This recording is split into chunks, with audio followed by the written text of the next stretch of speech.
Here we go, ladies and gents. Here we can go. Here we can go.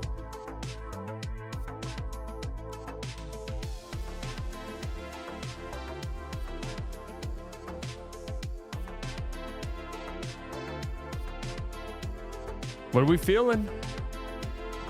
We're underway. Ginormous game 5. Ginormous. No J-Dub. Legacy on the line.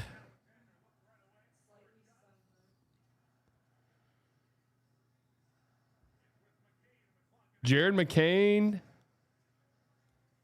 Turnover. Champagny open 3. Oh.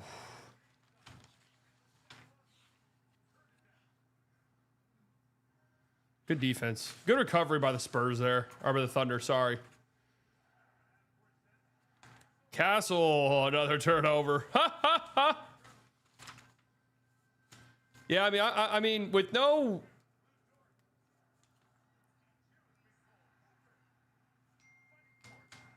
Nice board by Chat. With no... no AJ or no J-Dub, I genuinely don't know. I think people are being a little too coy here. I really don't know if the Thunder have a chance.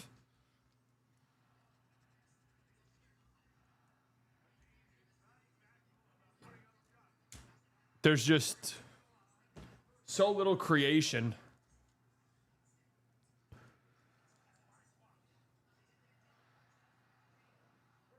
Chat, are you fucking kidding me? Oh my God, what a play by Shea.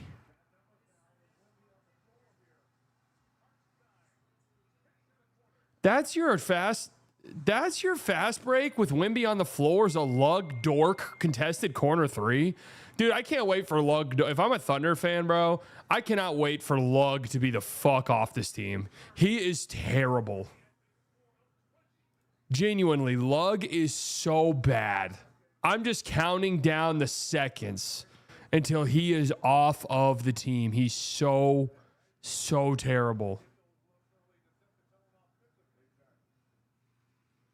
It's hard to even fathom how bad he is. And no offense. No offense to him, right?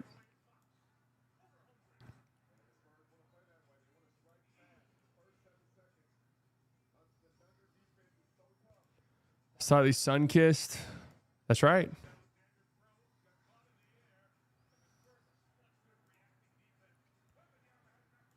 My God, what a hideously ugly game right now.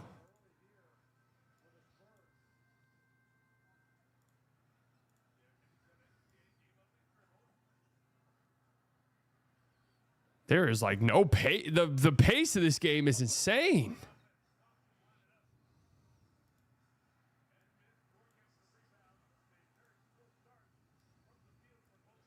You going to vote for Ken Paxton? Yeah.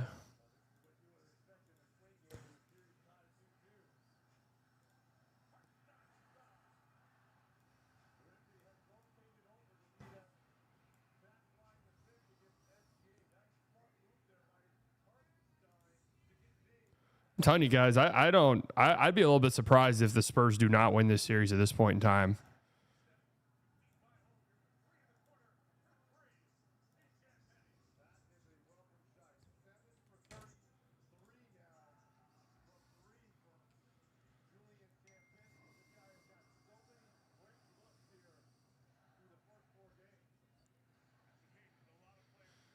Jared McCain, like maybe it's time to just like tone it down a tiny bit. Like I think that his ability to just like shoot a million times is respectable, right? It's respectable.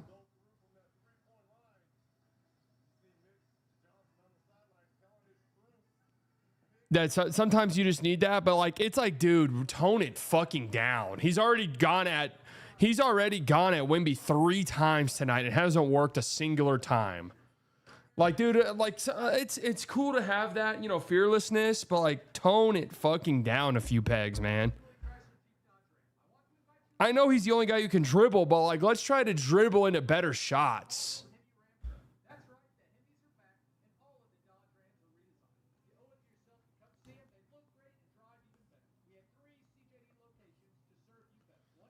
I just don't know how the Thunder win 2 more games without AJ or J-Dub. I genuinely have no clue.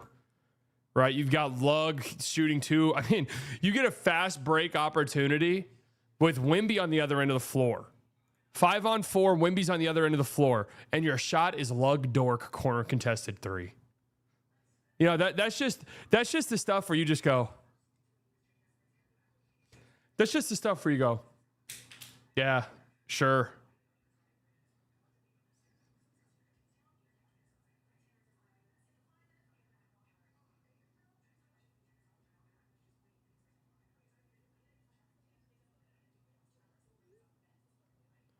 What team is going to get just fucking robbed blind and Lug Dork by Lug Dork?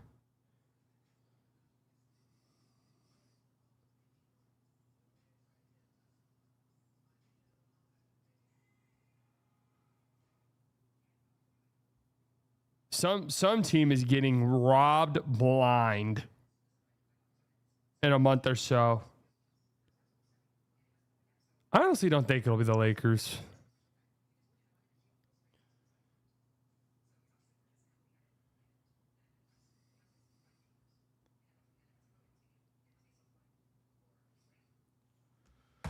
Is it possible to make the Glaze percentage stat for the NBA? No, Mavs are not getting them. What will be the point for the Mavs to get them?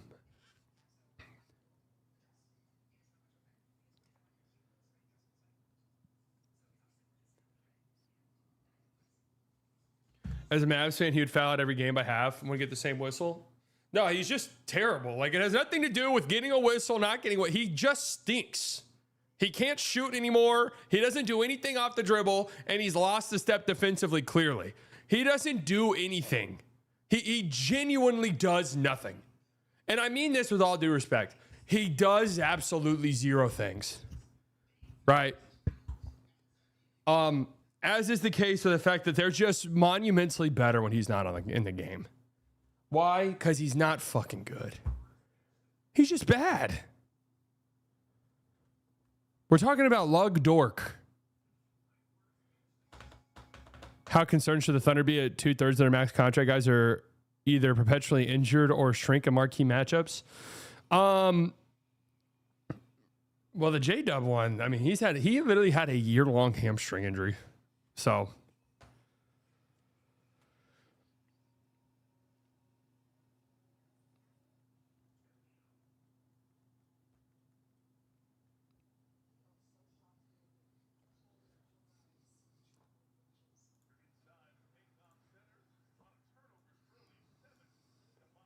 seven combined turnovers in the first 4 minutes of the game.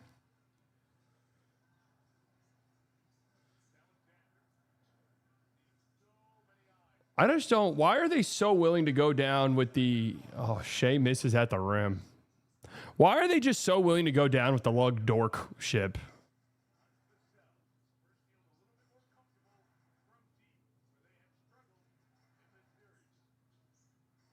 God, Castle. I mean, what in the fuck was that pass, bro? I mean, what is he seeing right there?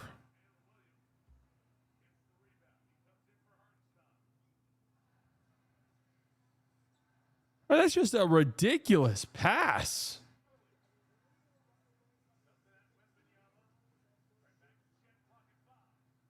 Shot clock going nowhere. Lug Dork has the ball. Vassell, you're going to get beat by Lug like that?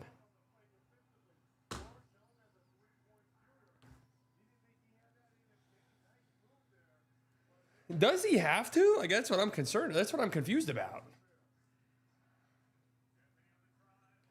I guess Kaysen got a nice D, chat. Just getting bitched by Champagny, bro. Not even like Castle or Keldon off the bit. Like Champagny's putting a shoulder into you, and you're going flying off the stanchion.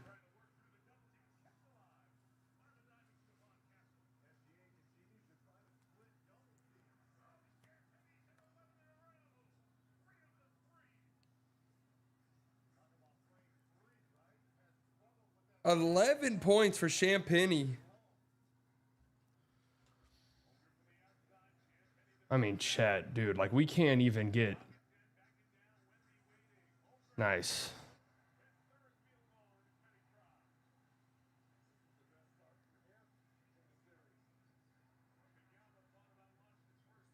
Champagny wide open three. Why? Why are you shoving him in the back there?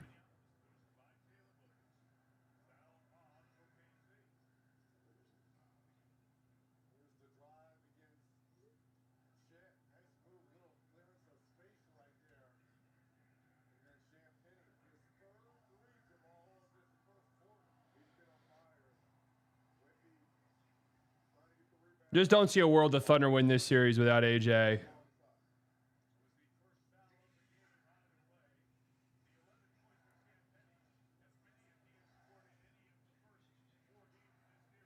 Just seems so difficult. Champagny again.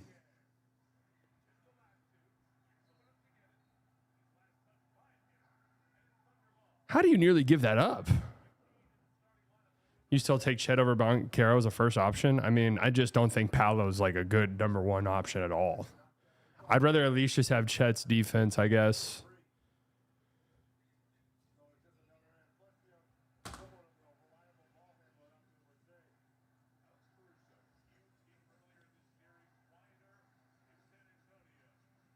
Caruso 3. I mean, this motherfucker's carrying the whole team.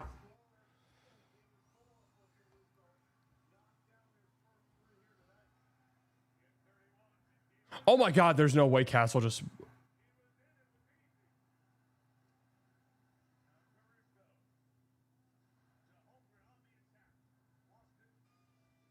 How did Castle just blow that? Oh my God, Shea has looked so dreadful. Dude, Shea, Jesus, man. I mean, there's not a lot of defending this.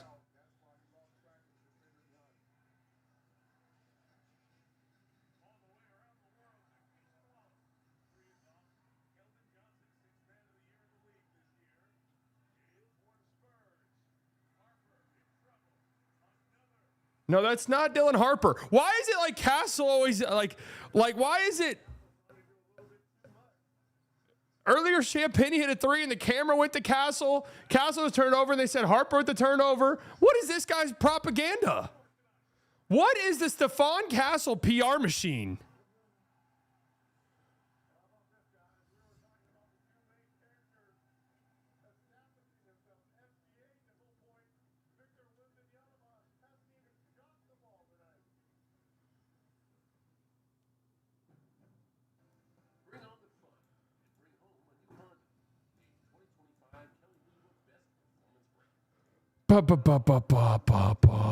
Castle propaganda related to gambling. Is that what it is?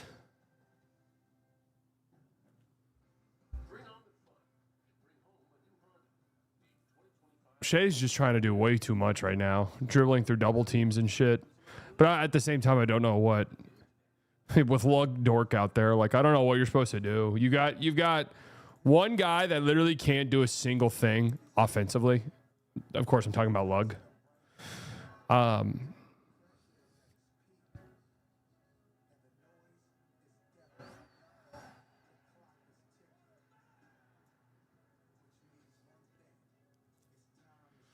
do you think AJ Mitchell would make a difference in it? Why do you think AJ Mitchell would make a difference in the series? Do you see what's happening without J-Dub? They don't have people who can dribble the basketball. They're without their second and third ball handler.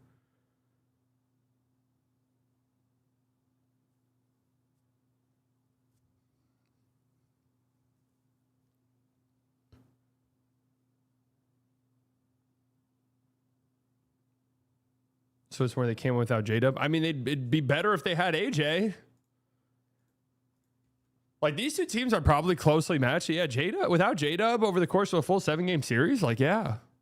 But it's kind of evened out with Fox missing the first couple games.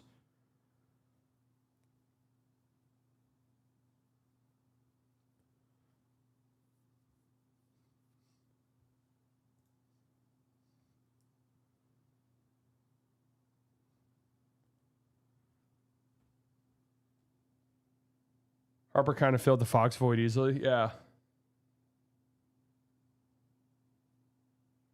Yeah, I mean, yeah,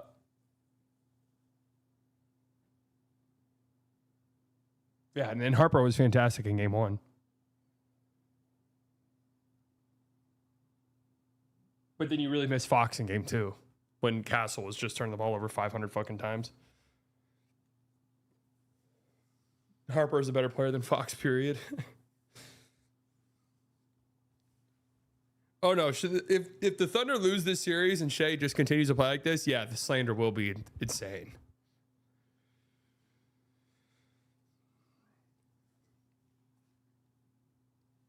And I mean, deservedly so. He was starting to get put in some crazy conversations. One, he was starting to get put in some crazy conversations. Two, people just hate him anyways.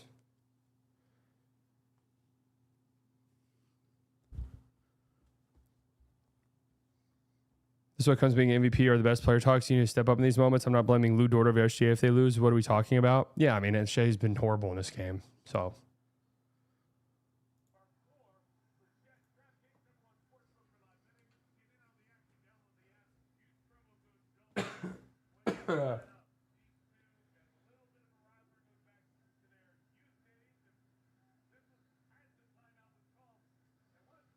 Loki, you think the Knicks beat these teams? It's possible.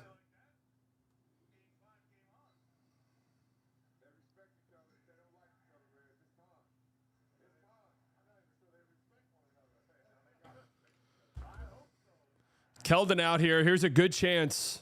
Here's a good chance for the Thunder with Keldon Johnson out on the floor. Yeah, Keldon Johnson misses a layup and he's 5 rows back. Transition here. Oh my God, Chet. Tom Babershow doing the Lord's work. Is that the Yahoo Sports guy? I mean, he's done 3. This is where I start to say you don't want to get yourself caught into whatever hate. You don't want to get yourself like succumb to whatever the hive mind is hating on at any given time, and that just becomes your content. Because I was looking at it, and his last 3 posts on Yahoo have been about the Shea falling stat over the last 5 days. In a 5-day stretch, we've had an incredible conference finals in this series, and the Knicks making the NBA finals.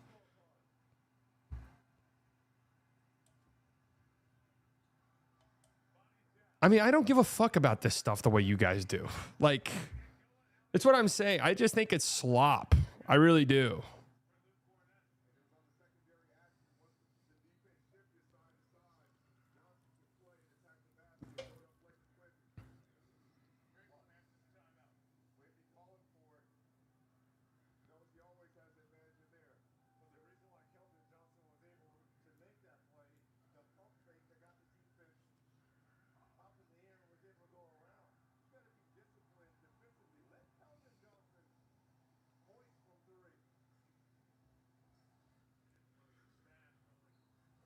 I mean, yeah, the first one, yeah, that was interesting. But then to do a follow-up, it's just like, all right, dude, we get it, and we know what you're doing now.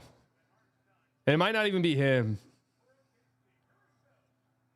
To be fair to him. It might be an editor's thing.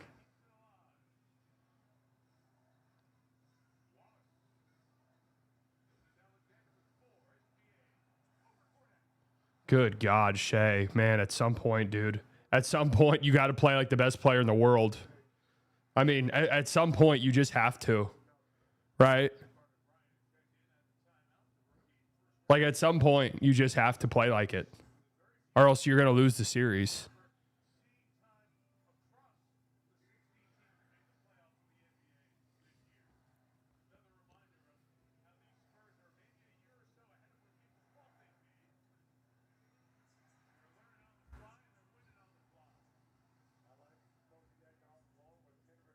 Oh for 3 start for Shea.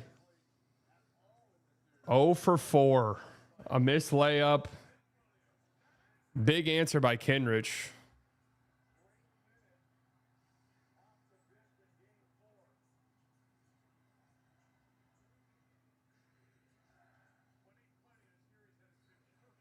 And then a bad foul by Shea on the other end.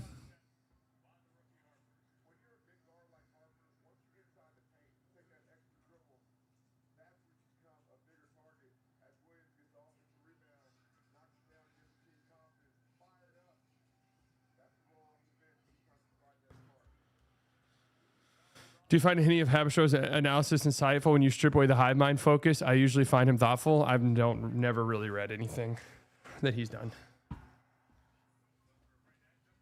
I awkwardly was on a show with him once with Kevin O'Connor, and I recognized him. I didn't realize he was the Portland Trailblazers analytics guy, and I just saw that he had a Lakers jersey in the background, and I just assumed he was a Lakers fan.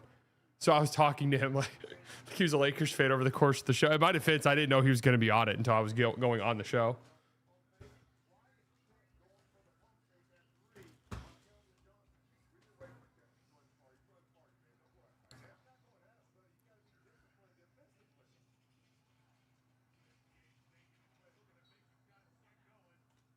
So to be fair, I haven't.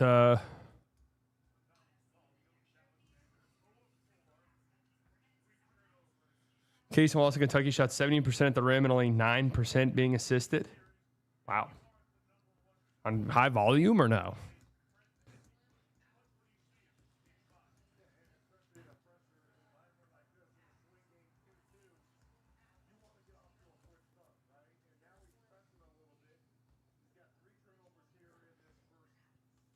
%39 from the field this series.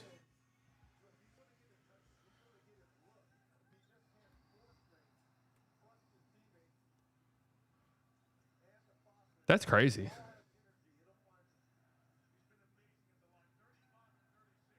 And then just horrible defense there.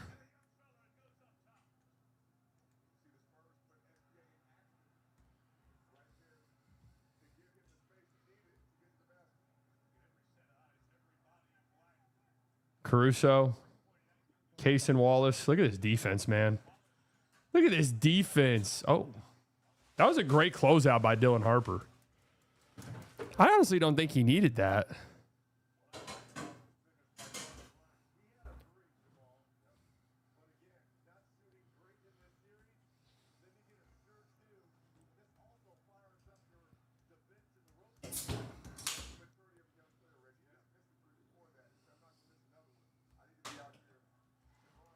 SGA gets every call. Wasn't that his first free throws of the game? I mean, he's missed a lot of shots, guys. Like, that's all you need to say. You don't like that. You don't even need to like make up scenarios anymore. You can just say that he's been bad in this series. Like, it's true. He has.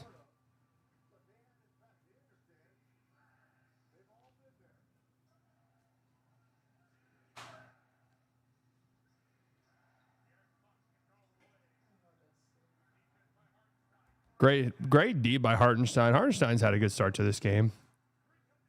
Oh my, what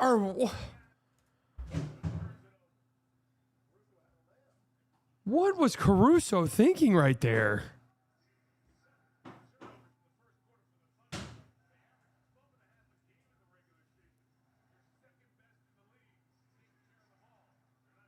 I mean, that was great defense by Caruso. Oh, that hurts.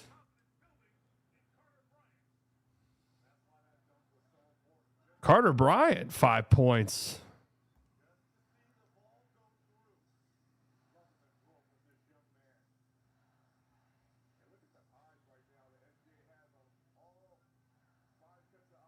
All right, Shea, you got to get a bucket right here, man.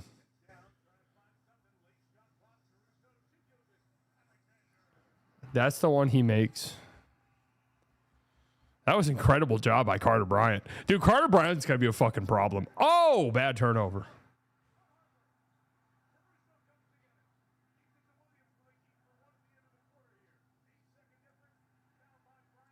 Carter Bryant's going to be a problem.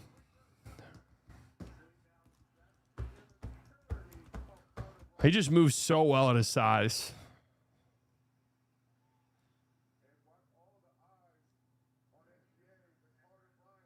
I mean, if Shea shoots like a catch and shoot, no dip three, you're okay with that 100%. Right? That was a bad foul, 100%. But he still.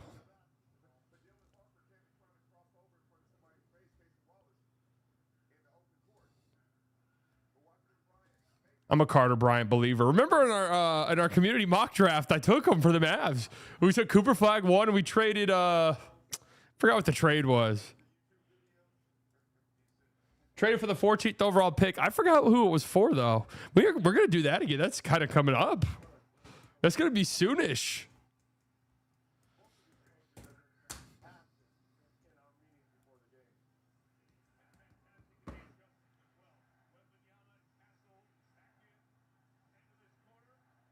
Wemby, what you got for me? What you got for me, Wemby? Oh, that actually kind of looked like that was good. Only 2 points for Wemby. Was that lob his only shot attempt?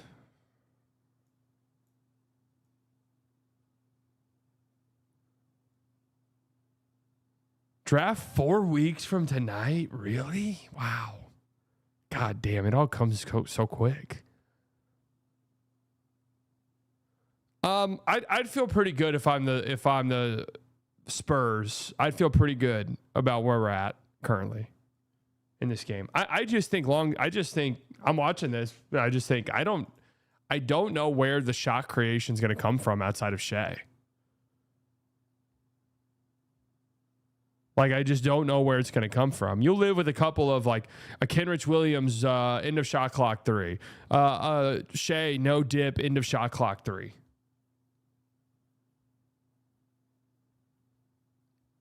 I feel like I'm okay with that. You forced 7 turnovers.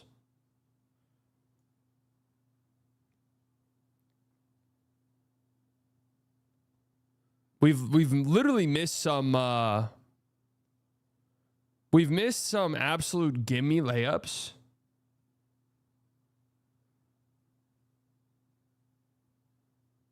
That Castle missed layup was insane. What the hell happened there?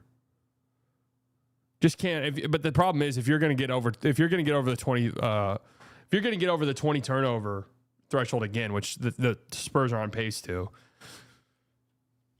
it can't happen. Mexico was sick, for those of you wondering. Mexico was cool. Had a great time on the resort. I say Mexico, but you know, it's not really. You're not really there. You are there. Why is this not loading? You're there, but you're not there. Does that make sense? The fuck's going on?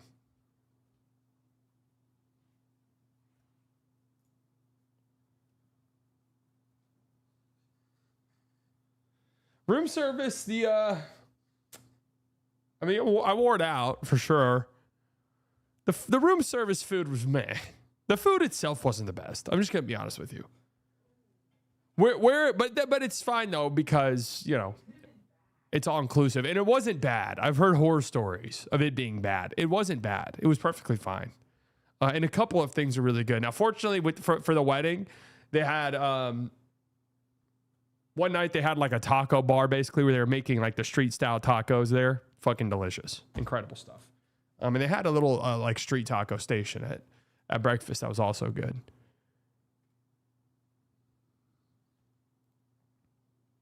Told you resort. No, I didn't get diarrhea. Told you resort food on a scale of, yeah. But again, it wasn't terrible though. Like it was fine. Do you try and speak Spanish to the staff? Like, no, not really. Again, you're basically like everyone there is American. Not the staff, obviously.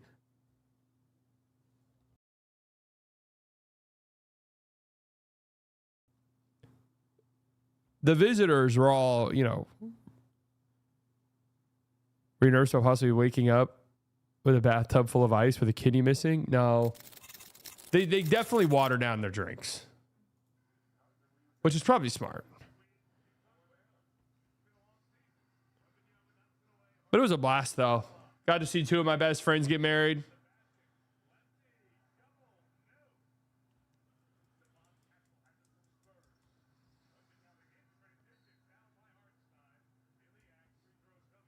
So it was a great time. Chilled by the pool.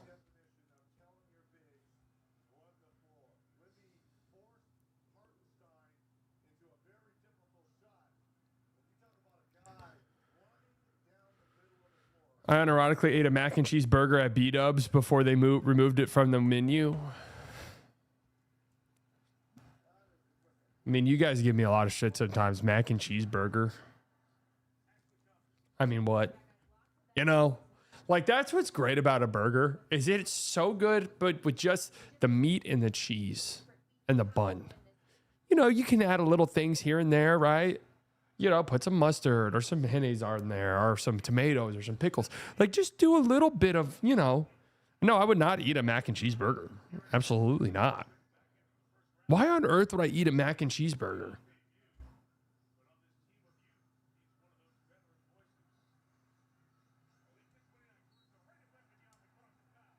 Good attack by Caruso right there. Fried egg. Egg on a burger's good. Egg on a burger's completely acceptable.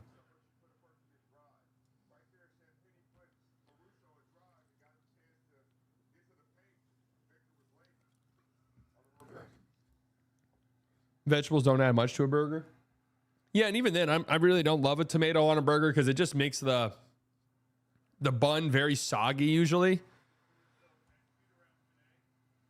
I like lettuce on it. I love pickles on a burger.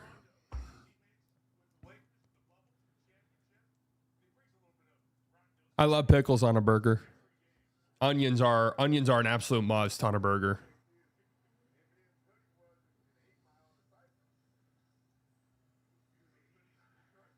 No, Wimby didn't Wimby jumped from A to B there. That was definitely a foul. It was bad defense by Champagny.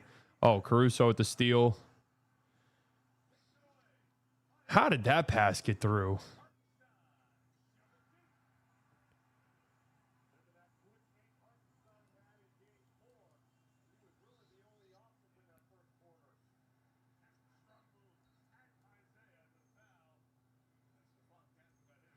Can you name us defensive player of the year without being a late on rotations? Come on, Harper. Bacon mac and cheeseburger, two-handed smash patties, thick cut bacon American cheese, Parmesan crusted mac and cheese, pickled hot peppers, hatch chili aioli. Dude, see, you see what I'm saying? That sounds nuts. Why not just, okay, hey, why not this? Why not a cheeseburger with mac and cheese on the side? Right?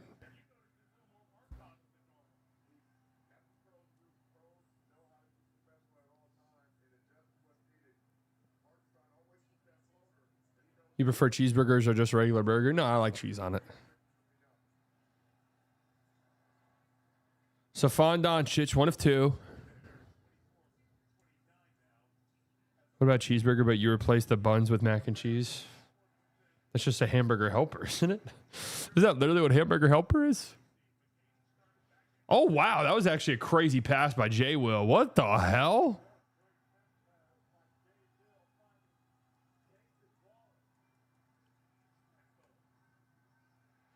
I mean, I think long term the Thunder are in trouble without J-Dub or AJ. It doesn't account for Castle being horrible, though, which he has been so far.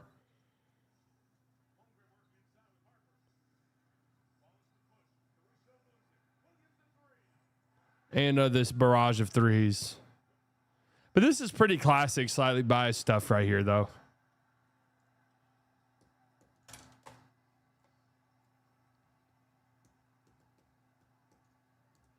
I kind of like the J Will check grouping.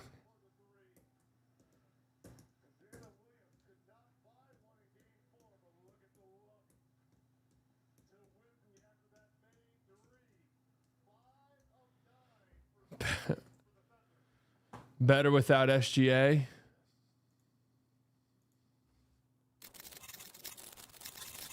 Is there a reason why Wordle is not loading?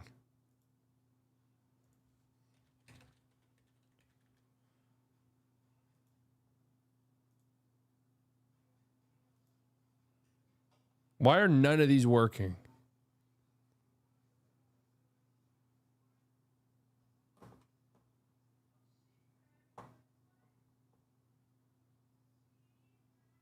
The Thunder doing the series. I just hope their miracle shooting runs ends versus the Knicks. When is the final start date? I've been cut off from the New York Times games. But it was fun. I really did want to do like travel vlog. I wanted to do some, but it never worked out time wise. Never worked out time wise.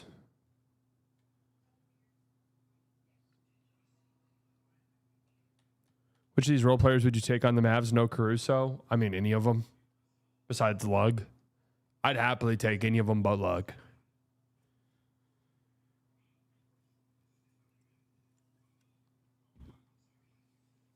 I mean, Dort on the Lakers sound like it makes sense. It does make sense. Just in terms of like, what could you see the Lakers saying they need, and then what it does make sense.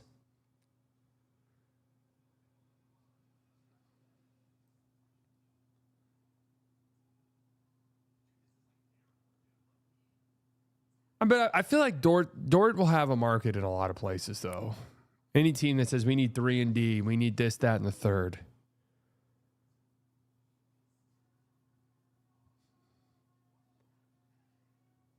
Anyone who vlogs or travel doesn't know how to plan a vacation. Just do more things while there. Well, to be fair, I didn't really do shit this vacation besides mob out by the pool and hang out with my friends.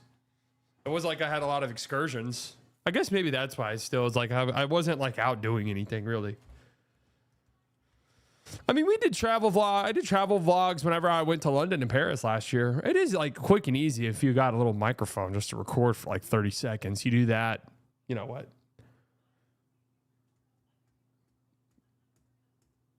You do that 20 times in a day over the course of a day, record for 30 seconds, which really is nothing. You get a 10-minute video.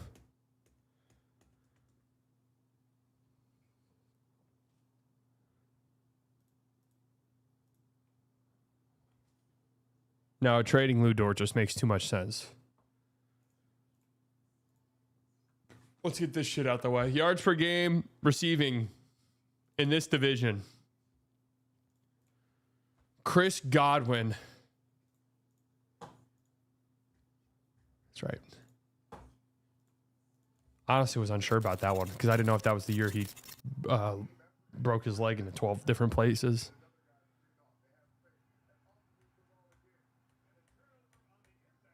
Turnover on the inbounds? What? Dude, McCain needs to just... Like, some of these shots are nuts, bro.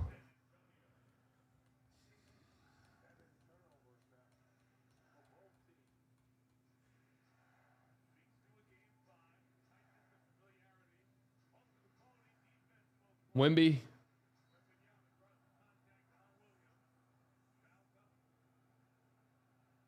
Free throws coming up for Wemby. Pistons will pick up Dort, no other offensive weapon. That would be pretty funny. That would be pretty funny. I mean, that was a clear foul. I don't know what Jay Will's mad about.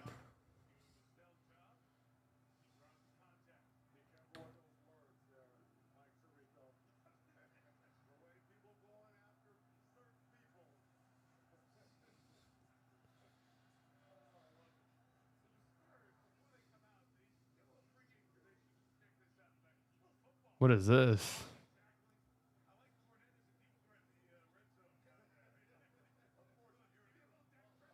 Playing football before the game, but who's even play? None of these guys play the games besides Keldon. Maybe he needs to focus a little bit more based on how he's played. You know, it's funny is I've seen a lot of tweets recently that are like, my God, Keldon Johnson's not even the best bench player on the team. It's like, yeah, and he wasn't. Victor Nowitzki. They're doing a flopper chant. The Thunder fan were doing a flopper chant. That's funny as hell. That's a great drive by Jared McCain right there. I mean, this guy doesn't give a fuck. You got to respect that about him.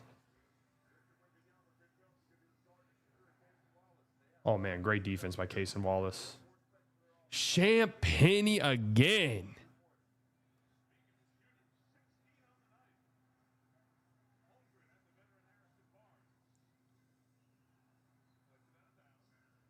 Champagnie.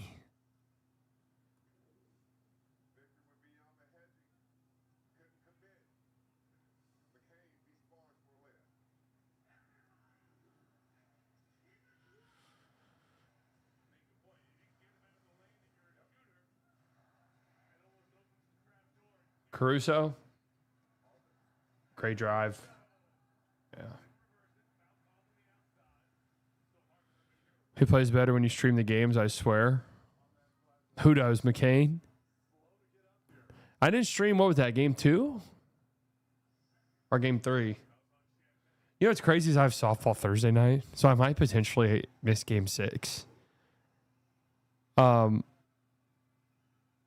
Dude, Vegas is up 3-0 on Colorado? I thought Colorado were dogs.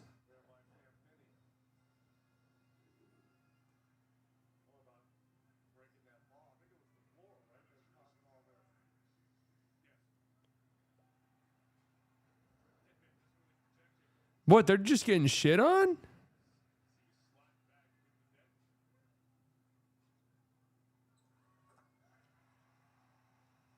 I thought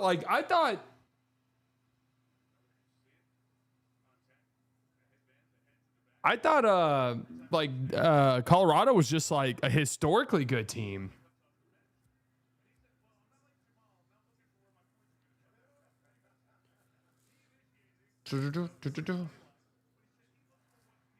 Alex Nowitzki. Vegas would have been insane since coming into the league. Yeah, it's kind of crazy for them. Haven't they only missed the playoffs like once in their franchise's short history?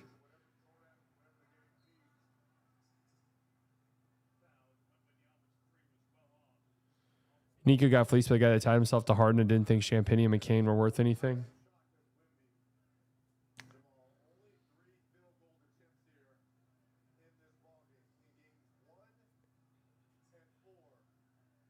Avs are leading in shots, attempts, and scoring chances. Puck luck is crazy. Didn't the coach, is this the Vegas coach or the Colorado coach? Didn't he used to be the ESPN hockey guy?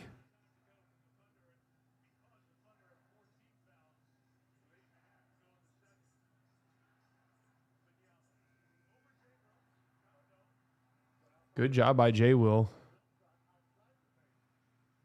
Oh, good move by Case and Wallace. Ball. Good closeout by Castle.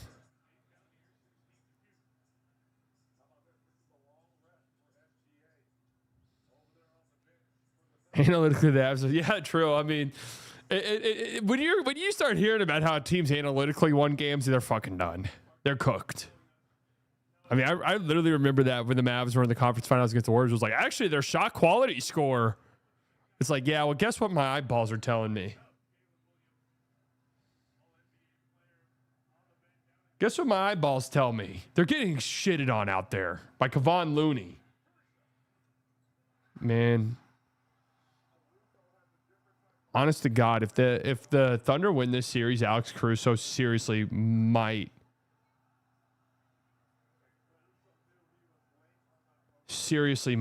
win MVP of this series.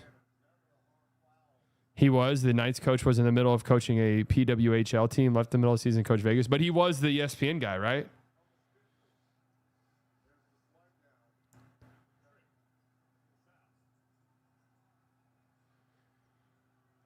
Here's the thing people misunderstand about Sheets FC. Sheets FC tells you what is likely to happen over the course of a long sample. Now that can't factor into who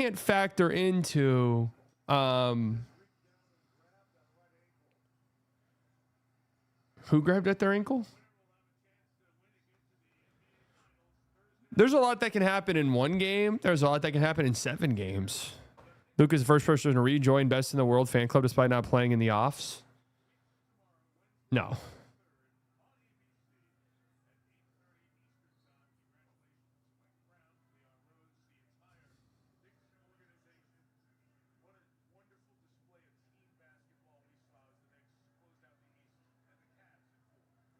No, Luka's not the. What argument would Luka have for best in the world?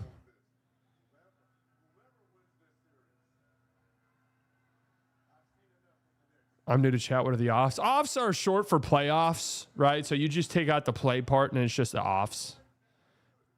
Better than Pildris and Wimby. I mean, if you were to give anybody a new like best in the world shout after this playoffs, it would be Wimby.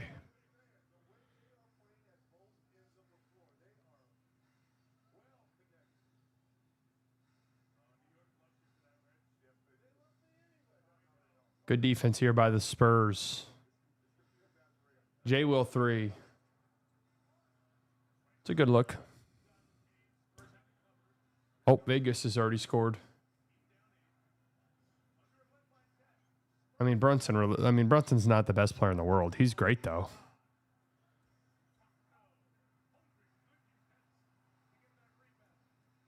I knew McCain was pulling that. I mean, it's just a crazy-ass shot.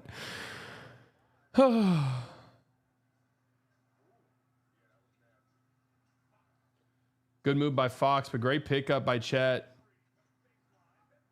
Good drive by Keldon right there.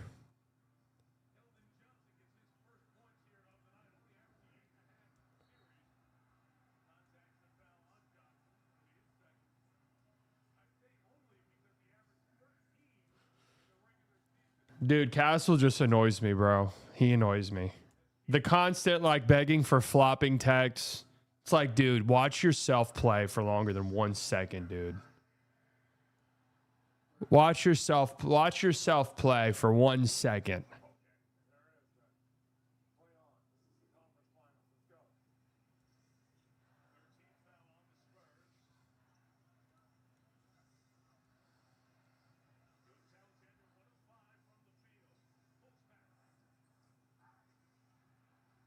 J. Will's played great so far. Got an offensive rebound right there. Oh, my God, Wimby.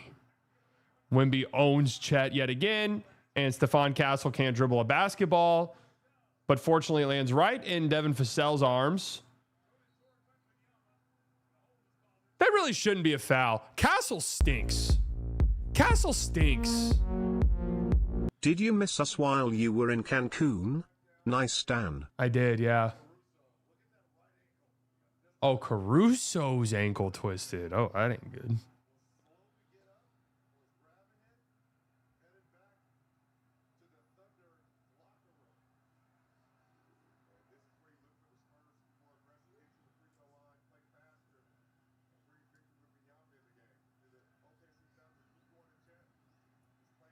Caruso's going back to the locker room.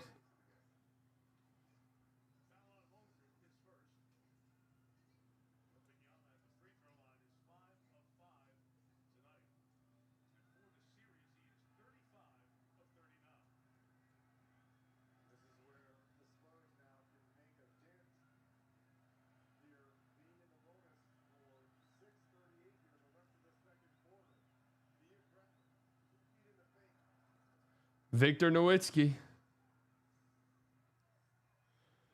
So I'm dead serious. I think, truthfully, the best player right now, purely based on who would be picked for number one, is Greek Cheeks.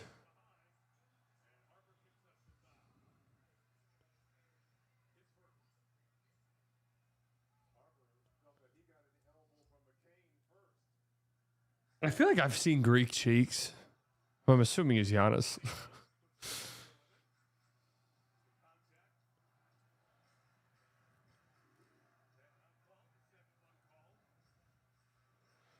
I feel like I haven't seen him play like at all in like 3 years.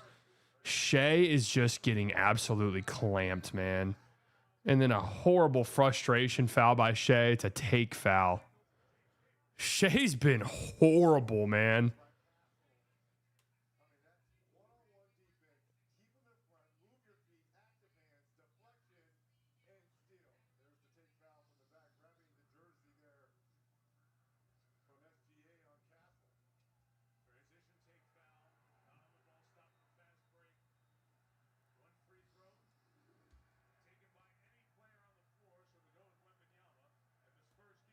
I mean, this is ugly stuff from Shea, dude.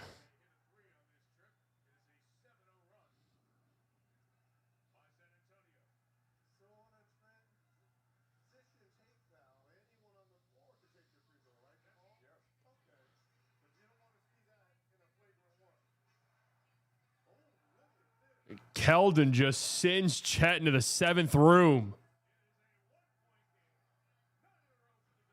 9-0 run. I'm telling you guys, the Thunder are in trouble. Even when they went on their little run, I didn't buy into that fake shit. They are in legit trouble, dude. I don't think they're going to win this game. And I think this ends in 2 nights. Like, I'm being dead serious. I'm not just saying that. I really do believe that. They have nothing else. If Shea's going to be this fucking horrible and genuinely bad, like genuinely bad, he's been bad. Not just like bad by his standards, like legitimately a bad player tonight. It's over. They will not win.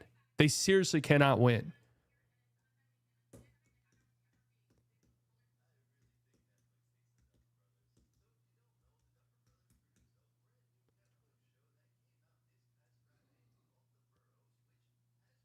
I mean, Shea needs to start hitting shots. He's got 4 turnovers.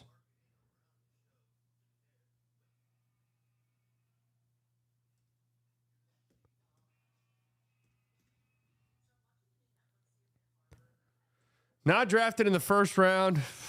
We don't care. Woody Marks. Tight end, same season.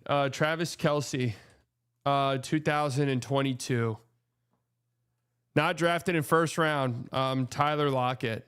I mean, we don't care at all, do we? 2021. 2015 on these teams. Calvin Johnson. Boom. Not bad.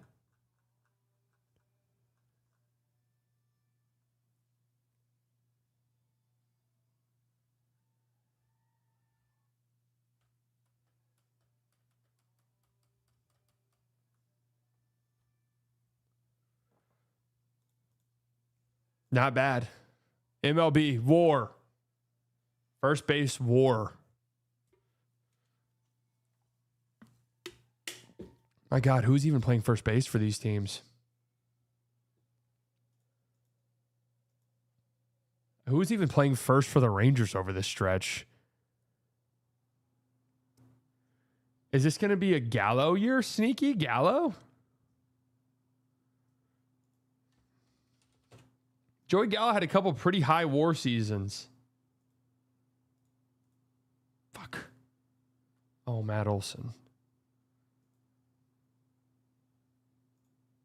Played in the NLDS. Okay, well, this is easy. If this isn't 2011 Pujols, then I'm not sure I know who it is going to be. How is he not number 1? Yadier Molina, huh? Damn, that was it? 5.3? 2017 shortstop. When did Seager come up? I'm going to guess him. Aldridge Simmons had 8 WAR? God damn, Elvis had 5.7 that year? Was that the year he randomly started hitting home runs? 2010 to 2026 ALDS for the Guardians. I'm going to go Jose Ramirez. 2020. What was the year he was really good? 24?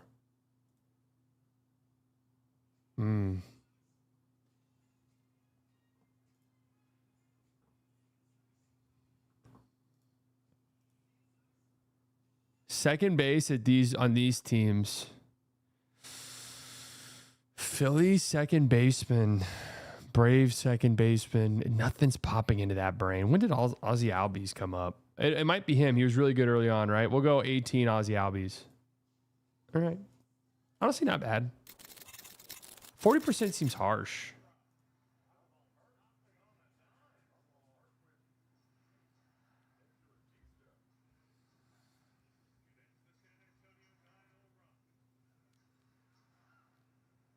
Man, Kenrich getting extended minutes now. Another turnover for the Spurs, man.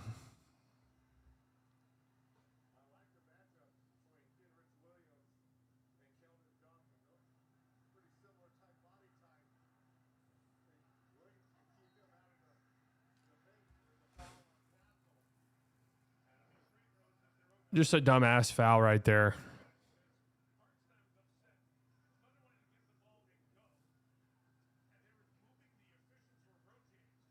I I mean, just a dumbass foul.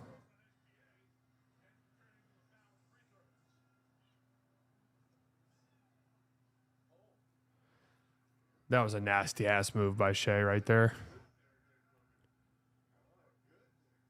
23 Jokic and 21 Giannis, I think, in a tier above the current best in the world, which are Shea and Wemby.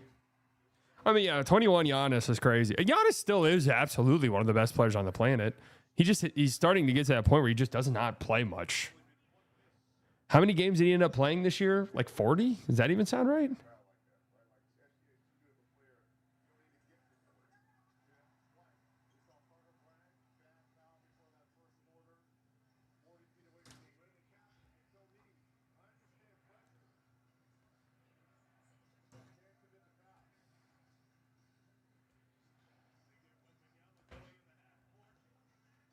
Castle pull up midi. Nice shot.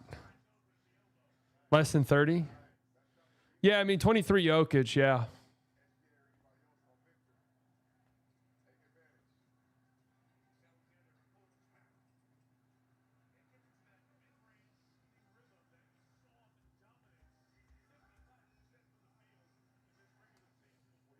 Castle silencing me. In the time that we've watched, we've had a horrible Castle turnover, a dumb foul in the backcourt.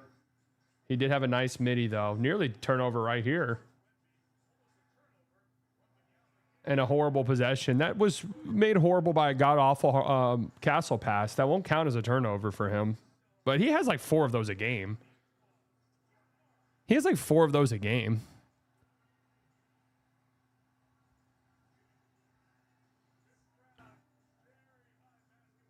$2026 slightly. I'm just be a little bit modest. I'll have him like 14th in the world.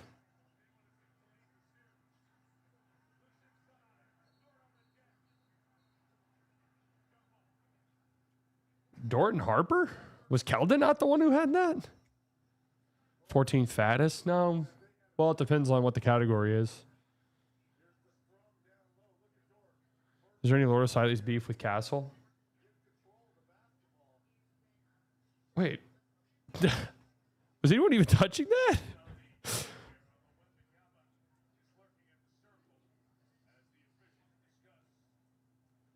Do you have WST GOAT on your muscle building program? Is that the Eats guy? Is that the Eats guy? What's he been up to, man? I haven't been on Twitter at all this past week. What's he been up to?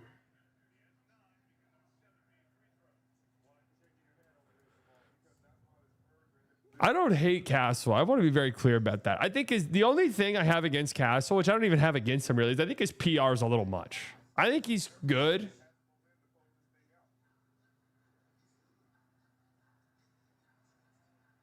Dude, these I'm being dead serious. I want them to take these jump balls out the game. It's just ridiculous.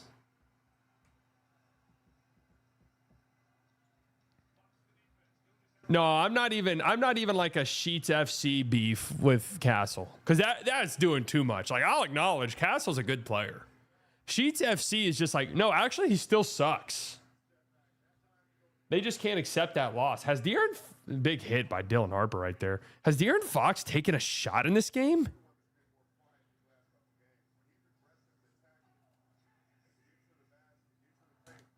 I swear I don't even remember De'Aaron Fox taking a shot. Another Shea turnover.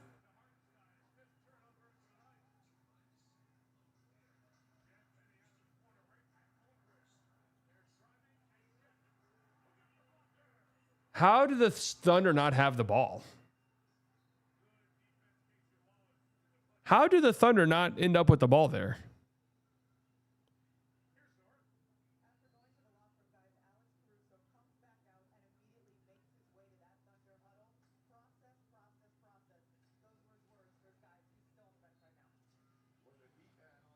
I mean, if Caruso's hurt.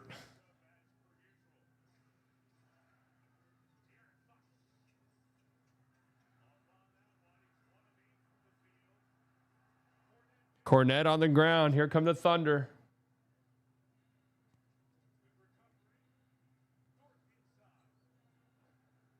Go up, Chad. I mean, that's now the second time The Thunder have pushed with the Spurs big laying on the ground, and it's ended in some god awful Lou Dort shot.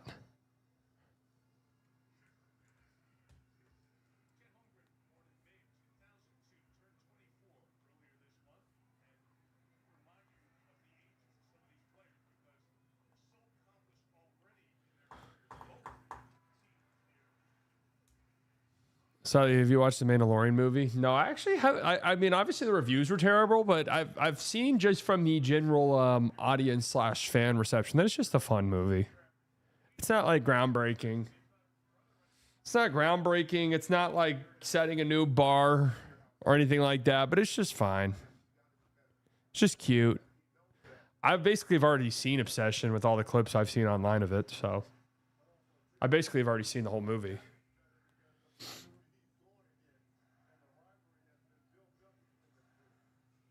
Chet Nowitzki.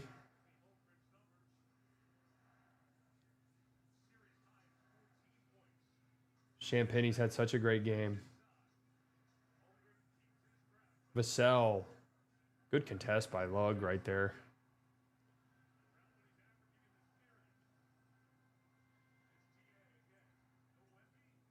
Ball moving. Great rotations by the Spurs, though. Man, both these teams, dude. Chet taking Cornet off the dribble. Great drive.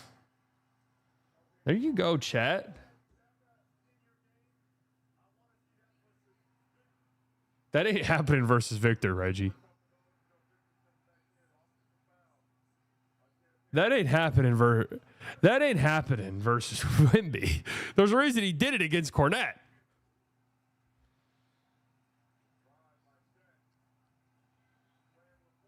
I'm actually shocked to say I'm completely caught up on the Euphoria season.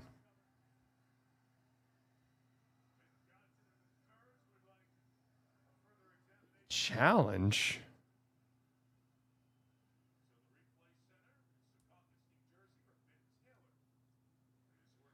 Oh, are they saying Champagne got pushed? Maybe.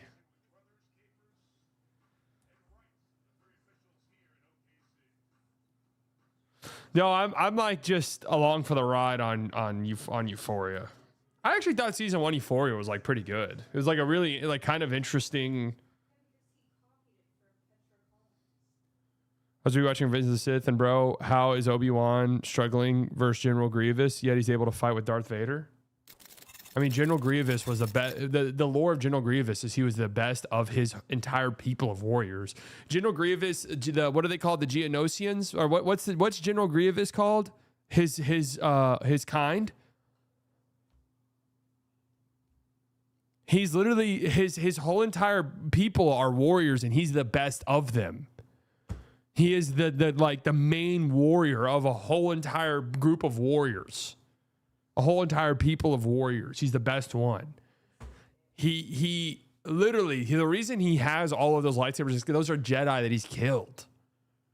If he had the Force, and I think there's even some like deep lore that he might be a little Force sensitive. If he had full control of the Force, he'd be unstoppable. Right, he's enhanced, yes. And also, when Obi-Wan is fighting that version of Anakin, that's not fully realized Darth Vader yet. That's Anakin in complete and total disarray, not in control of his emotions at all. He's not Vader yet, right?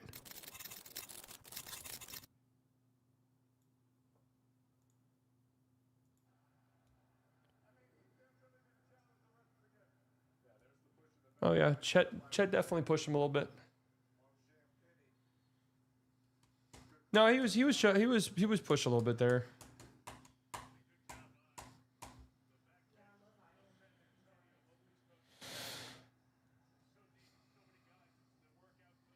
Anakin greater than Vader? No way.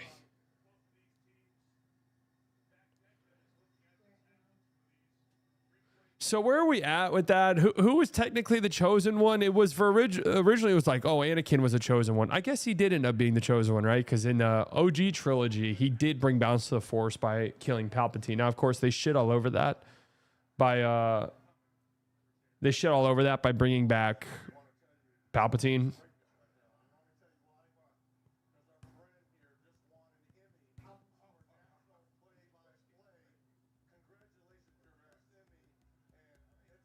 How did they greenlight that? It's like, it was nobody in the room like, wait a second, doesn't this just shit on the original trilogy? Where the whole point is that Darth Vader did end up bringing balance to the Force by Anakin kind of coming out at the very end and killing Palpatine.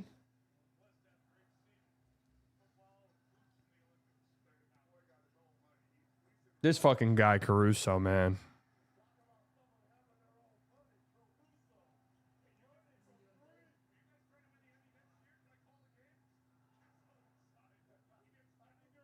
Honestly, how much money would Caruso make if he was just on the market right now? On my life, Rey beats Darth Vader, but not Anakin. I mean, in the new movies, yeah, Rey, there'd be some dumbass plot line for sure. What makes it all the dumber? What makes it all the more ridiculous?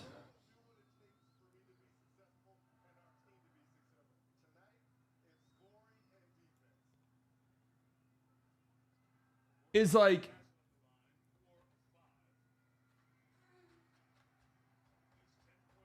I wish they just did. Why did they have to do like a continuation of the story?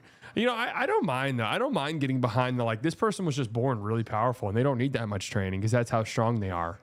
I don't mind that. That's a totally fine plot line. But it's just like, can that just be a separate thing? No, I think Rey's a perfectly fine character. There was some good stuff in that trilogy.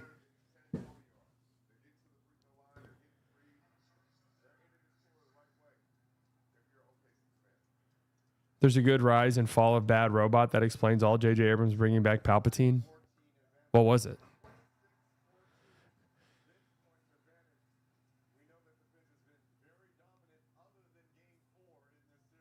So I don't know, you don't watch the show, but have you seen the clips of Homelander jumping without powers and having Shay AI to the corny NBA memes? No, I have not. The Last Jedi was decent, but people lost their shit, so Disney overcorrected into safe corpo nostalgia baiting. And that really is the crux of the problem there. Is having it so close in proximity to the original trilogies just meant that it could go the safe Disney route, which is where Marvel was going to, where we're just going to nostalgia bait. Everything is just going to be nostalgia bait.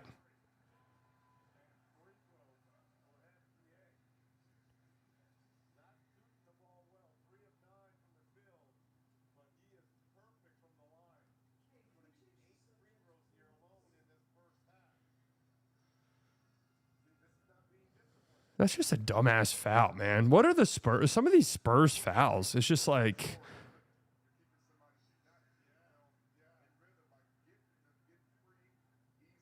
I mean, I agree. Like, look, like this is now, I think, the third trip to the free throw line for Shea on just horribly stupid fouls. Like, not even like foul baiting, grifting.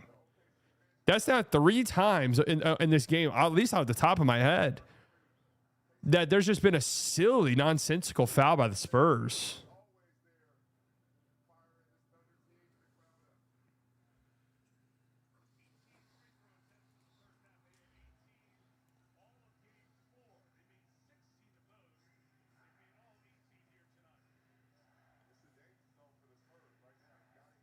Danger Zone. Should we bring that back next year? I can't believe, guys, we only have at max 9 more games of the NBA season. Swarming defense here.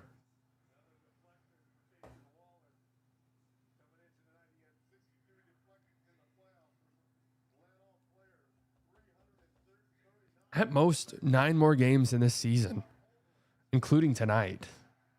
Wemby 3.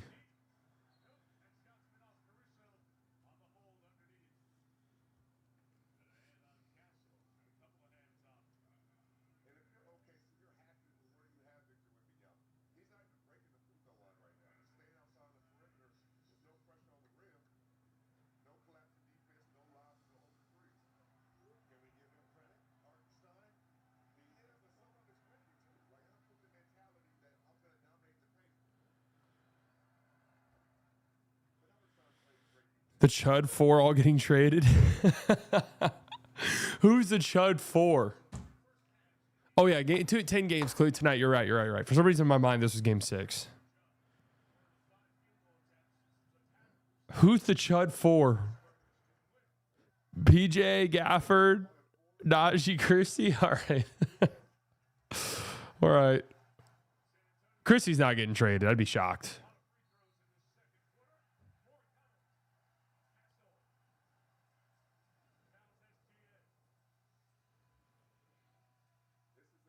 I'm not gonna comment on the Chud allegations, but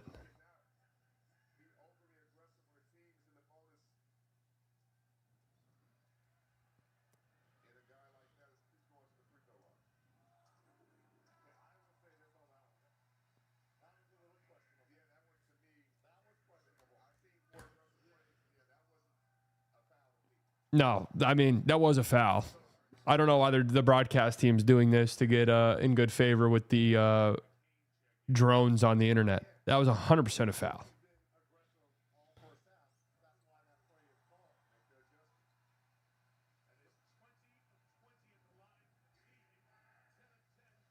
They can stay in the draft though, right?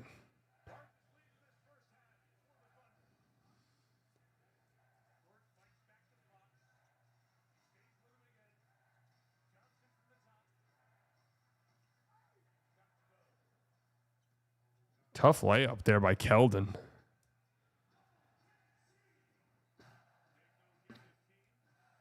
So wait, I thought is it still as long as you don't hire? That's a tough bucket right there. As long as you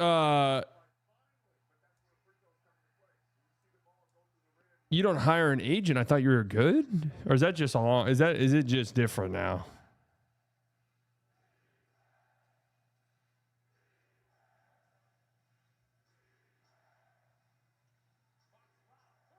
Wow.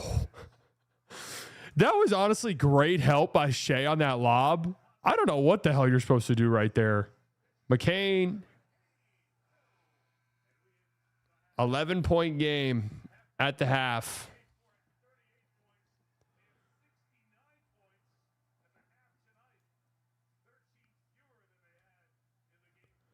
Ten turnovers for the Spurs. Got to cut that out. Also, 50% from the three-point line, 20 of 20 from the free throw line.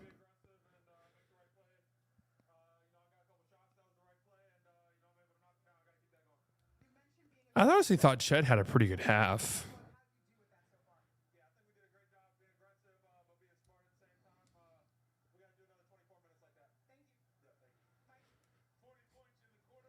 But like, so the thing that makes the eligibility deadline a joke is like, okay, I mean, there are literally players who played overseas and who got drafted 5 years ago who are going back to play college basketball.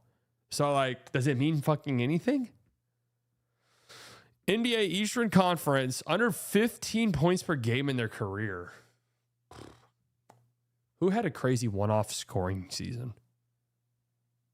What did Derrick Rose's scoring averages end up being in his career? There's no way he's under 15, right?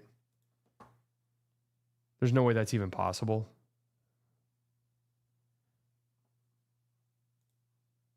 Is there like a Roy Hibbert chance here?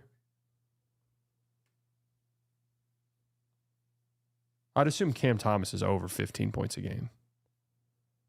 Stackhouse has to be over 15 points a game. I think Hibbert's honestly a pretty good shout.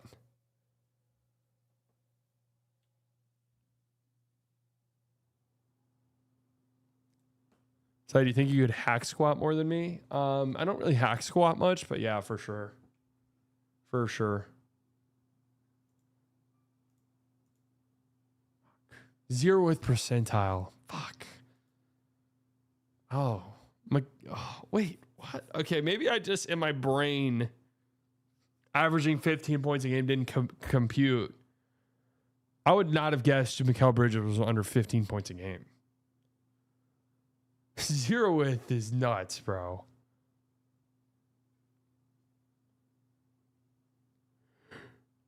I always just would feel if you had 20 point per game seasons, you were over 15. 0th is nuts. Under 10,000 points in their career. 18-19 season.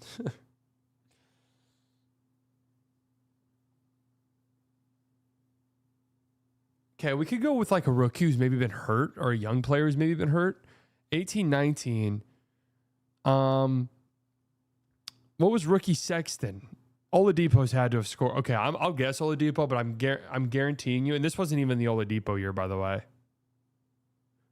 No. The Pacers year was the year before. Pacers year was the year before.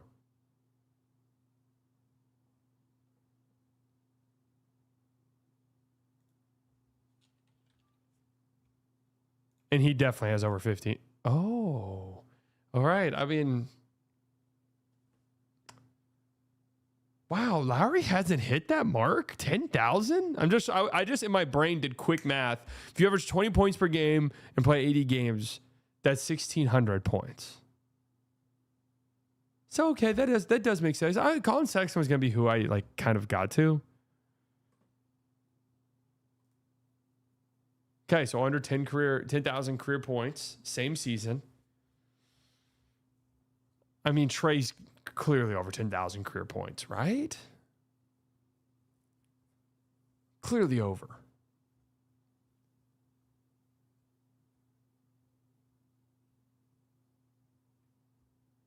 Could this be 18-19 Magic? I mean, I'm going to throw Trey out there, but he has to be. Yeah, he's like led the league in total points before. I thought about Aaron Gordon, but is Evan Fournier like a not half bad guess here? Aaron Gordon has to be over 10. He's been in the league way too long. Yeah. I'm going to guess Fournier's like he had a long career. Fuck, not a bad guess. John Collins, Josh Richardson, Jeremy Lamb, Terrence Ross.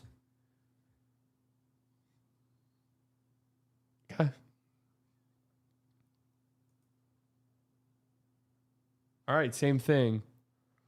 Under 10,000 career points, 18-19. So the Thunder are in the last stages of the Westbrook, Paul George era. Doubt it'd be anybody on their team. Donovan Mitchell's over 10,000 career points, guaranteed. But who else is on that Jazz team?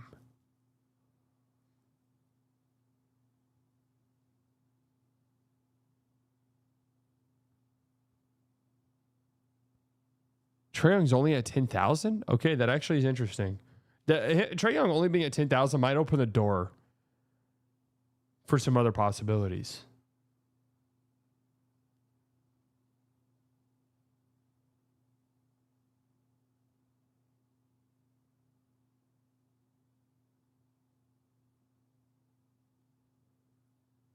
Gary Harris? What about like Will Barton? Yusuf Nurkic. Wow, really? Robert Covington. Man, shout out to Rocco. Under 15 points per game in their career. All right, this fucked us up badly last time.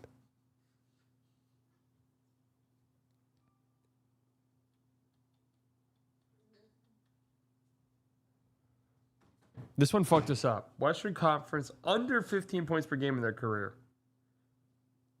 I'm trying to think of true one-hit wonders or multiple season wonders mixed with like a long career where they weren't the number one option. What about Denny this year? I was just about Denny this year. He might be over 15 points a game though. Great call, chat. Great call, chat, and me. But great call.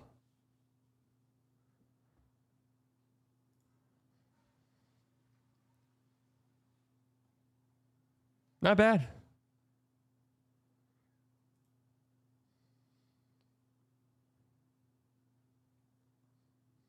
Not bad at all.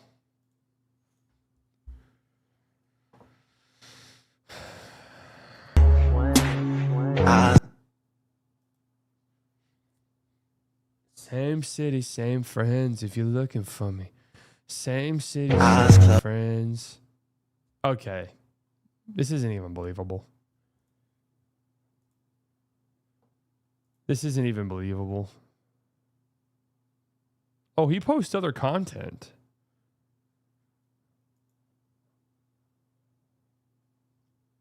All right, the jig is up. I mean, this is multiple people at the table. There's 2 cups.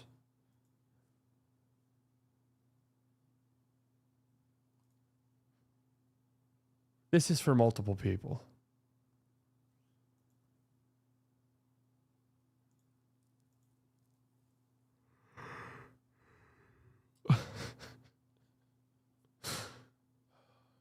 Arby's in a so.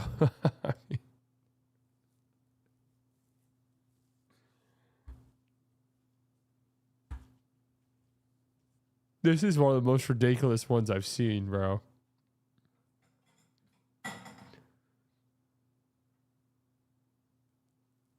Oh, no. I was actually thinking it, and I wasn't going to say it out loud. But I definitely, like, for sure, I've had orders like this in college. Now, over the course of a day, maybe a couple days for sure.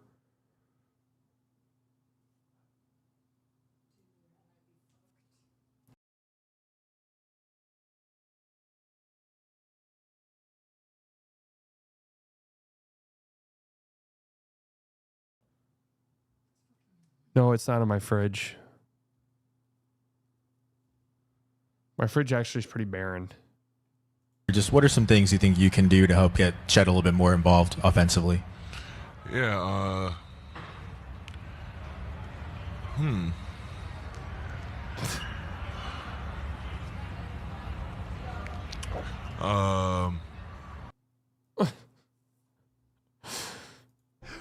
Just tell me. I'll fucking suck your dick, please. I'll do anything. You want me to eat shit? I'll eat your fucking shit. I'll eat your fucking shit. I don't know if I'll ever get to that show, to be honest with you. Charlie Kirk. I am Charlie Kirk. I am Charlie Kirk. I am Charlie Kirk. I am Charlie Kirk.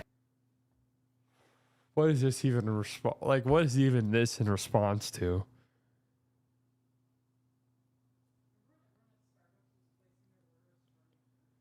What is this video even a response to? Just out of NBA Today, Kenny X is returning his coach. Oh, man.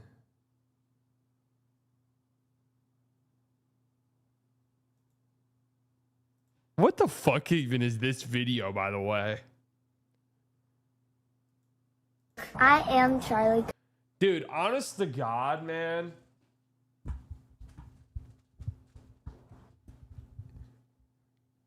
Putting a camera in front of your children and forcing them to say this is absolutely barnacles.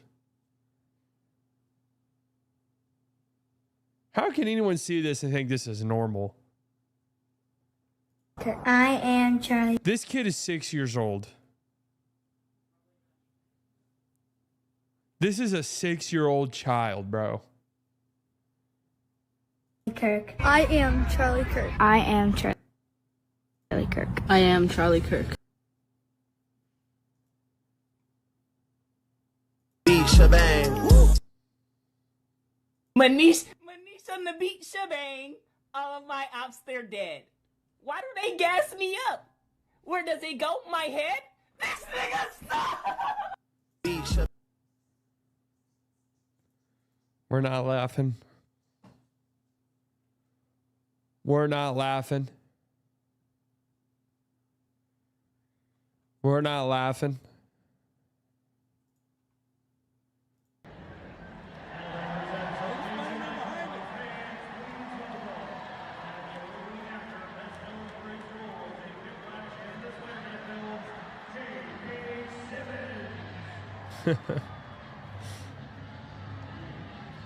Are the Mets still garbage, or have they figured it out a little bit?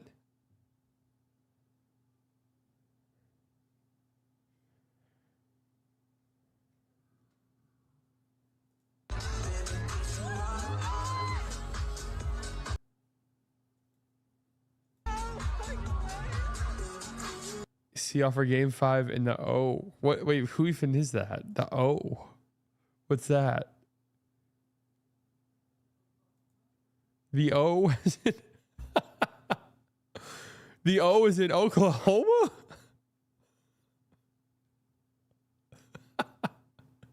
The O. The O. That's good. Bets are still garbage. Let's see what the Rangers are up to tonight. They just put together one of the worst. Oh, they're up 4-9. 8 runs in the first inning on 6 hits. The fuck happened? Wow. It's a miracle.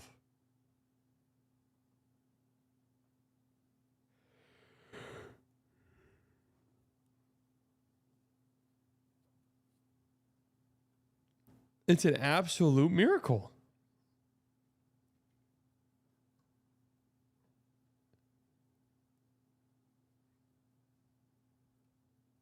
Please click the Kings thing I sent.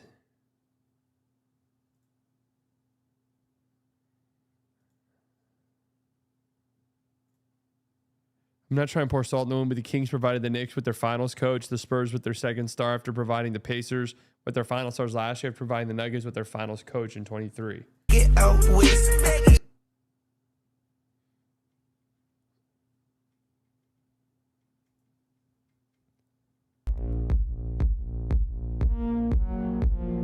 Who do you watch for breakdowns on prospects in the draft? Can't find anyone good since Hoop Intellect got a job in the league. Shout out to Hoop Intellect. Absolutely fantastic. Who do I watch now? Great question.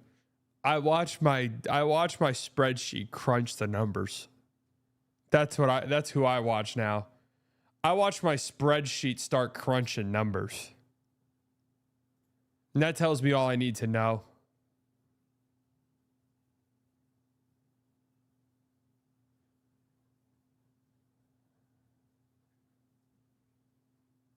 I let the spreadsheet start crunching.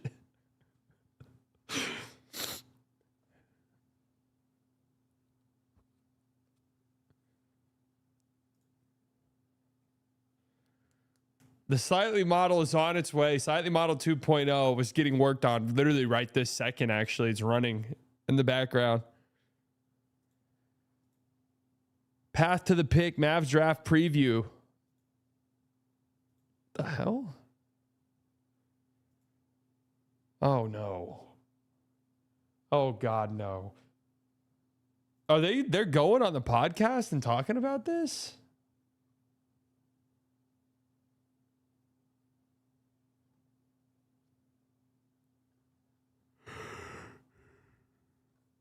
Oh, it's always running. It's always crunching the numbers.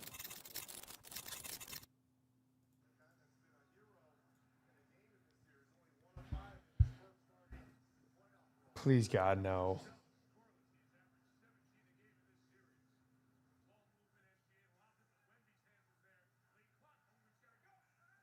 Chet. You got to know you don't have time to go up for a dunk there.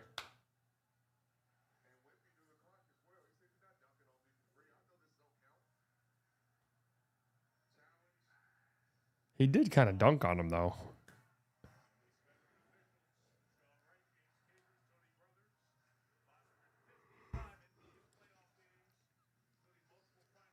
Let's see if Wemby can get going here to start this half. Good move.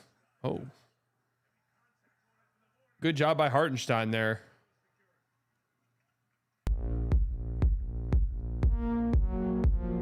Careful, your computer may overheat from calculations. I got a whole new $25,000 rig just to run this in the background.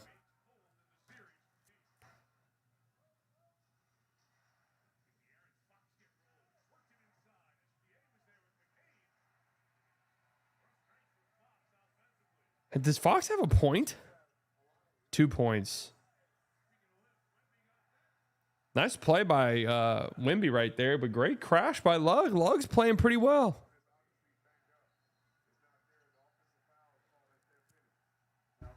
Computer, make Cam Boozer number 1 on the draft model.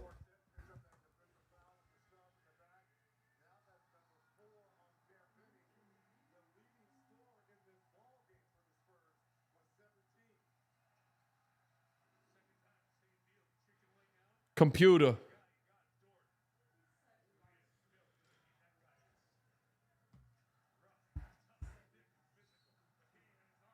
Oh, are they going to count that? Oh, damn.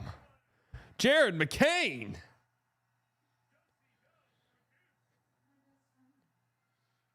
Computer. Computer, make Bennett Sturts the 7th best prospect. I'm not gonna lie, no iteration of the slightly model loves Bennett Sturts. Dude, I'm low-key thinking about Lego Batman, but I got a lot to do. I can't get into a video game yet. That's still probably a month or so or 2 away. Oh, pretty much every slightly model loves a Corey.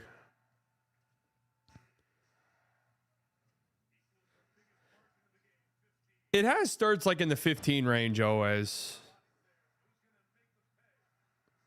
It has every single iteration of the slightly biased model has a Corey top like 8.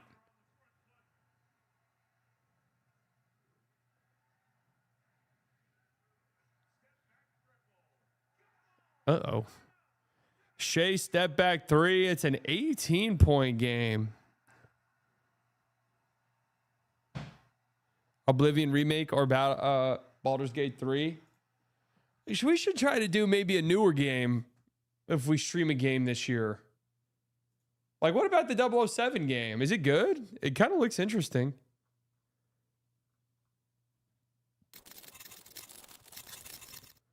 A couple iterations like Phylon, some don't. None of them like Mikael Brown at all.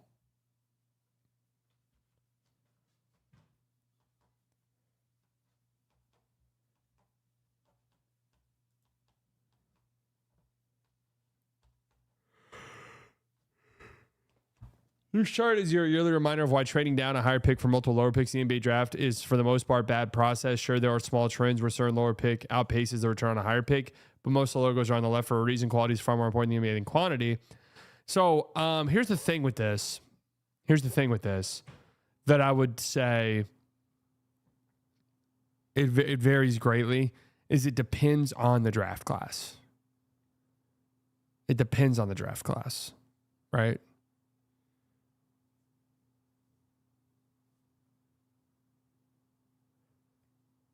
Yeah, we haven't had an All-NBA or All-Star.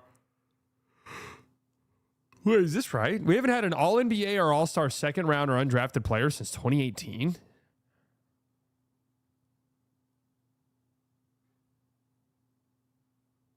Is there anything to take away from that? I mean, there's still like time for these guys to grow and develop. Madden 27. Yeah, no, I'm good. I'm good on that. I don't know the last time I played Madden. Are you iterating on your models? Are you going to ensemble them? Basically, they're independent. You combine them and take their average. No. I'm constantly tweaking them. And now my next step in the model, right, is we've gone 6 draft classes back. We've tweaked it enough to where it's like, okay, how can we make the model accurate based off these draft classes? How can we try to figure out the sleepers? And I think we've gotten to a good spot where there's some swings and misses, but it's done a pretty good job of finding the draft fallers, the guys who have really busted, and it's found some big time boom guys, right?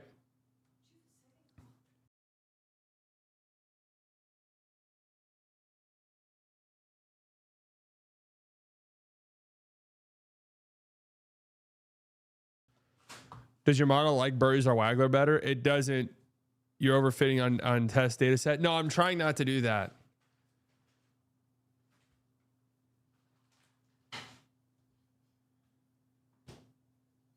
I'm trying not to do that. Undrafted All-Star in 2016. That's Fred VanVleet, isn't it?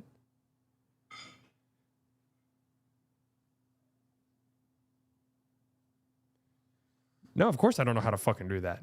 That's why I've got a fucking AI program doing it for me. The hell? What's the point of these things?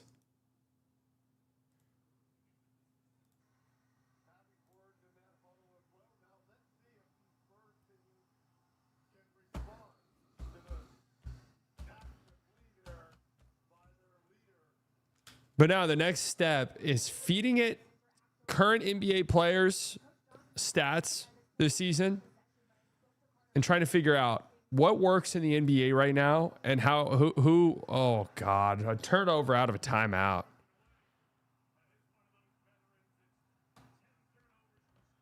No, it's more, Nathan, it's more so like, all right, the first iteration of the model was way too harsh on old players. Like that was clear and obvious. So, okay, let's lower that a little bit, right? Then it was like, okay, maybe it's now putting too much into like 18-year-olds who had high usage, which can be a pretty good telling sign. There's clearly like a little too high on that for a little bit. So then it's like, okay, tone that down a little bit.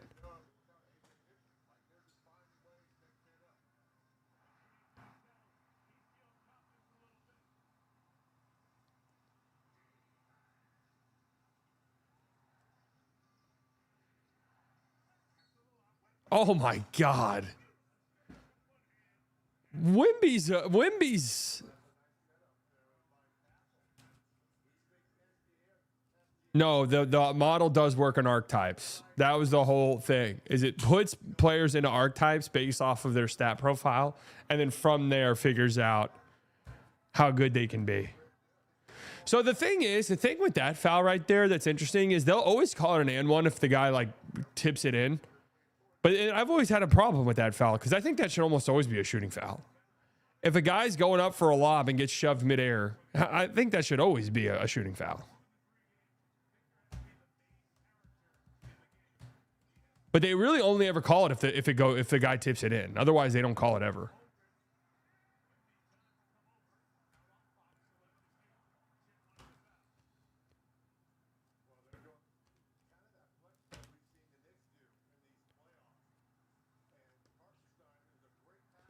Yeah, the AI can tell me its formula because it breaks it down into I think like 8 scoring categories, and then it comes together.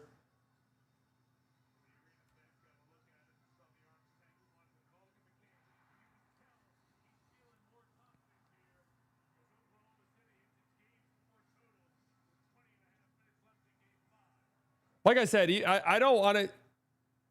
Another and one tap in by Wemby.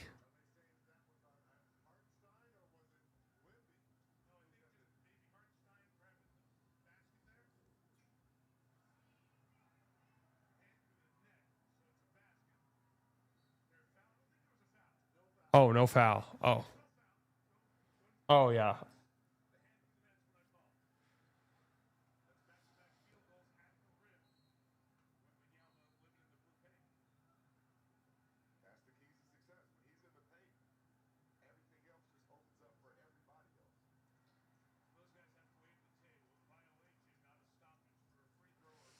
Oh.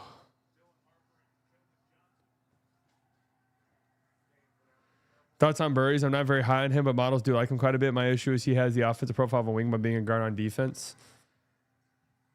Yeah, it's just his wingspan's what, 6'5". Uh-oh, Jared McCain's getting going. Not the end-all, be-all, that wingspan. It's just if he's not a main ball handler, which he almost certainly won't be, that becomes a little weird.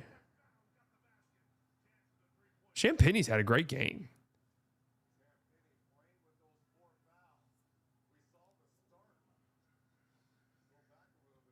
And I don't know. From what I've watched of Burries, do I think he's going to be like a great point of attack defender? Not really.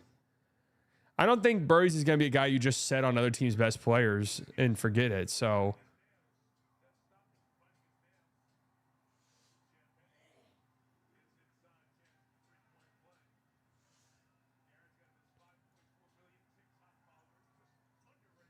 oh, they're talking about TikTok followers. You know, I'm only like 1,000 likes away from 1 million total TikTok likes.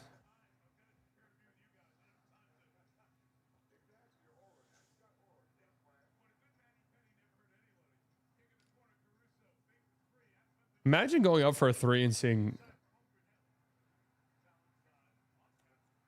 how many fouls is that on Castle?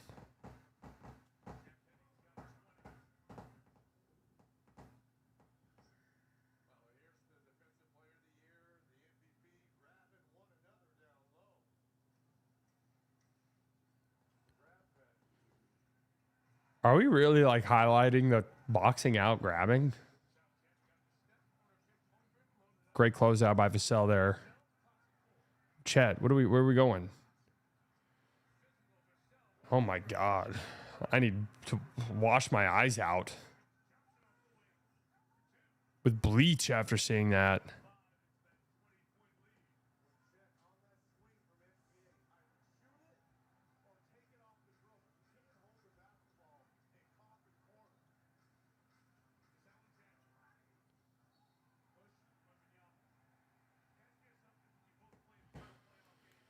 What do you think about OKC and Knicks in the bound finals on NBA official website?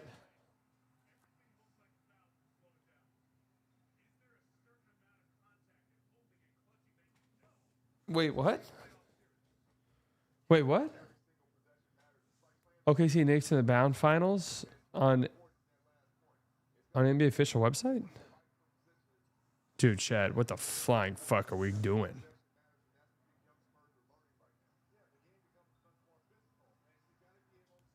NBA Shop had Knicks in OKC in the finals bound section. Oh, Kelton's playing a pretty good game. 12-point game, 8-0 run.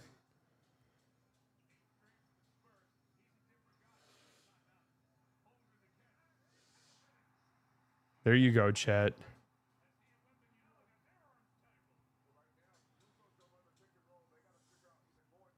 There you go, Chet.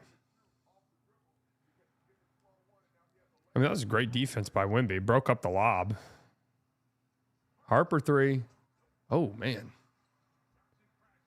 Castle, that's a bomb. Nice shot.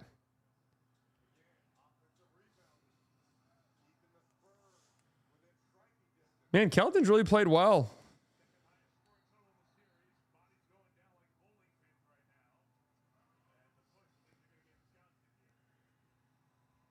Bill Simmons compared the Knicks' potential run to the Mavs 2011 run. Is that blasphemous? I see it a bit of their love ability. Dirk Brunson, national. Well, I did listen to that, and he did at least preface it by saying that the level of competitions is nowhere near the same. But I think his comparison, he was like a team that you don't really think about having a chance, and then all of a sudden the finals get here. It's like, oh shit, they could win this thing. And I feel like that's kind of fair in that way. What was that shot attempt right there by Jay Will? Vassell. Uh-oh. 8-point game.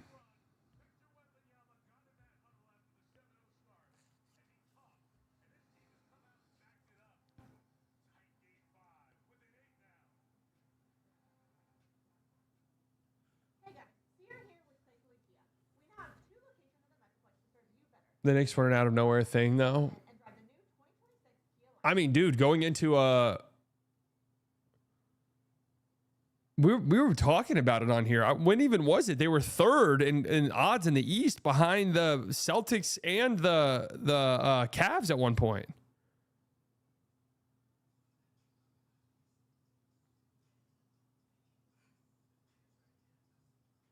Walk us through a mock draft and you cite the sheets as your big board, making trades where you can. What happens? Oh, we'll 100% do that. We'll do that eventually. I'm not ready to unleash. I mean, I'm waiting for the slightly model 2.0 before I unleash it. Right now, it's a work in progress. I don't even remember. I haven't looked at it in a long time. I don't even remember where guys are. I'm still trying to decide or not if I want to put combine stuff in it. I kind of don't want to. I feel like it's just meaningless.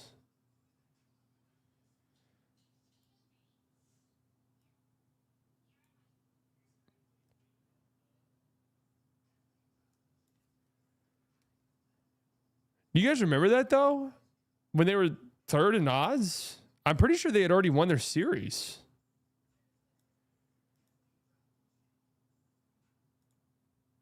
Maybe I misremembered that. Here we go. Model 1.51.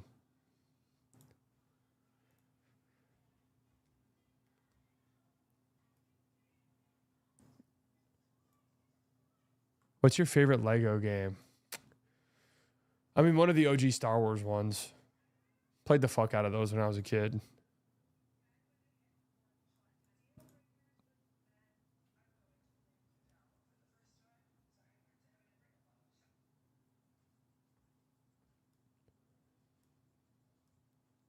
Oh, I had played with in real life Legos 100%. My great grandma who loves puzzles, Legos. What's that called? The diamond painting thing? Diamond painting? Knitting. She likes all that stuff. No, I wasn't really a Bionicle guy. I mean, I had a few. But wasn't a Bionicle guy. Never like got into the lore really.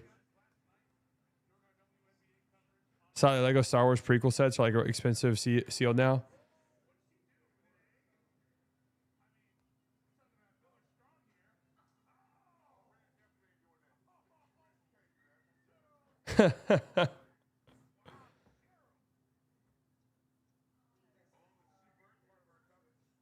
That's a funny ass video.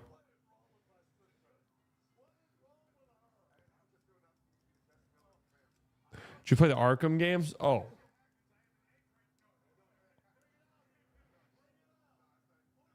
Oh, yeah.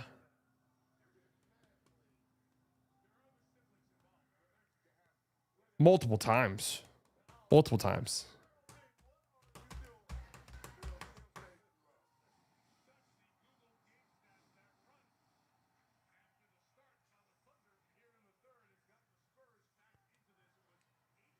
Big run here by the Spurs to see how the Thunder respond.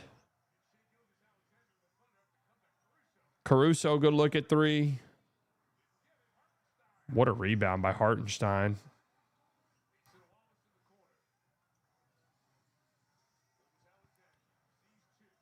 Caruso, another three. This fucking guy. Oh, I'm pretty pumped for a GTA 6. When is that coming out?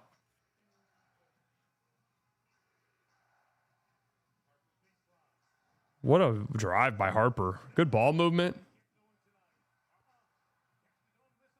Good hustle by Vassell, though.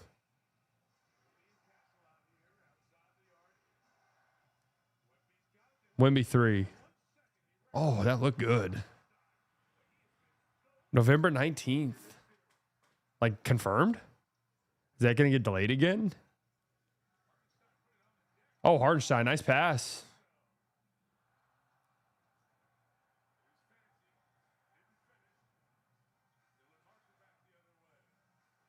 Wemby has Case and Wallace switched on.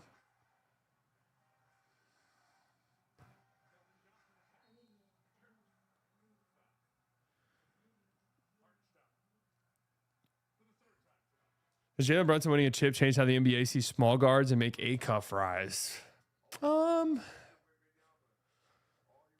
Probably not. The reason I say probably not is like it's not.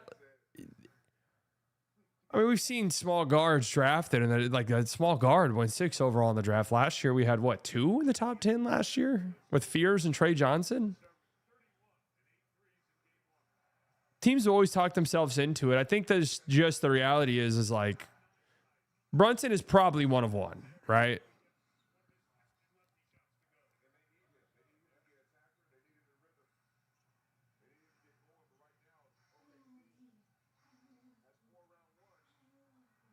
Another offensive rebound for Hartenstein.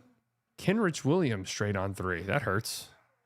Brunson's probably 101, but also it does showcase just like what goes into building the team surrounding that.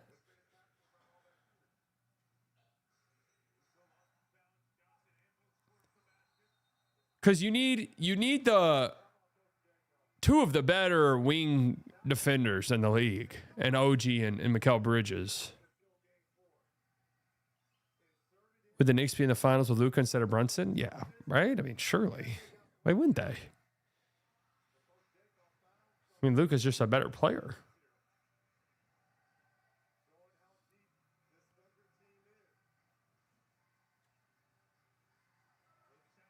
I will say this Thunder crowd's been unreal tonight. They've been standing for a huge chunk of the game.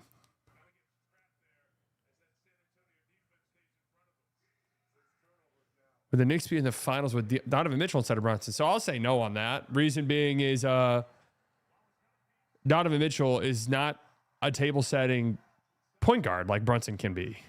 And that's not like Brunson's number one strong suit, but Donovan Mitchell's just not very good at that at all.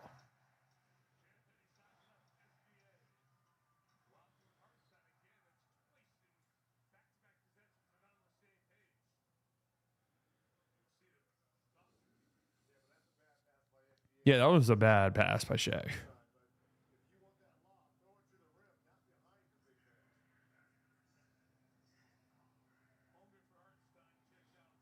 What makes Donovan Mitchell hard is you need like a big, you need like Donovan Mitchell in Detroit. That'd be good.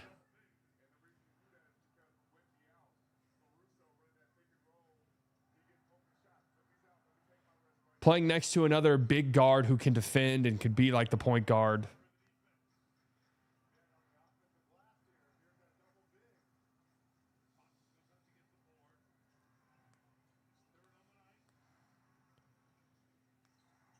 All right, Fox starting to get going a little bit.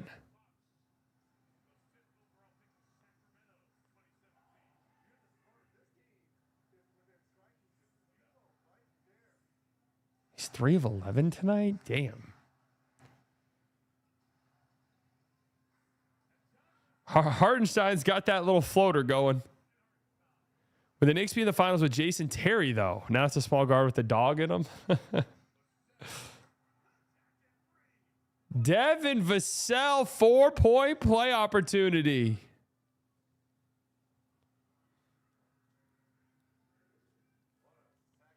Big shot. Dumb foul.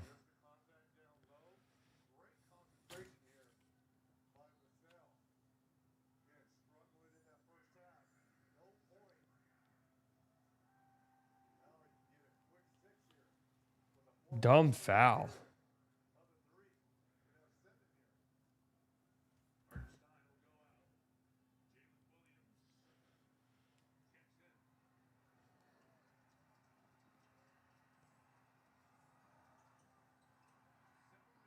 Missed the free throw. Still a 9-point game.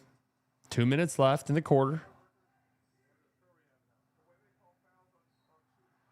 And then Castle just needs to calm down, dude. What is that? 3 fouls now on Castle near the fucking half-court line?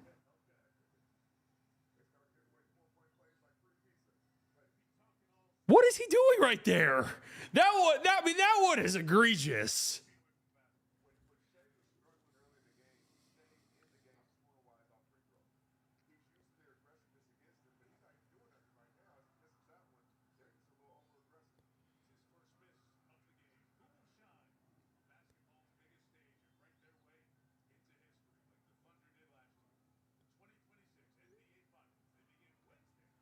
Unless the Spurs play like a totally different team in the fourth, they have no chance.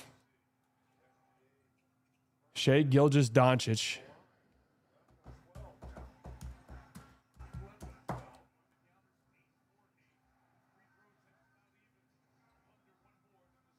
Champagny. Dancing on Chet. Wow.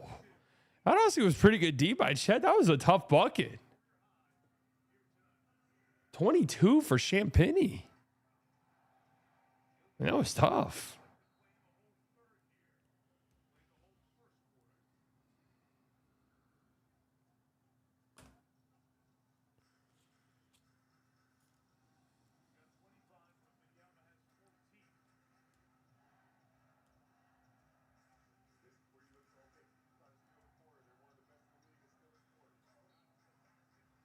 Good drive by Shea. Sixers cut Champagny to let Mac McClung do the dunk contest. Yeah, I know. Yeah, I know.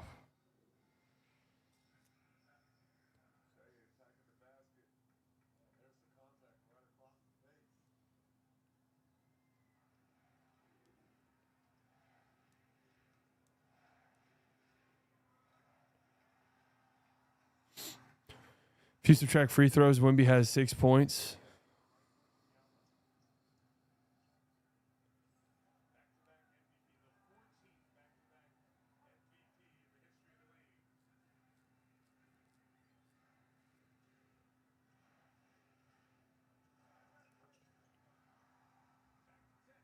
Shea Gilgeous-Nowitzki.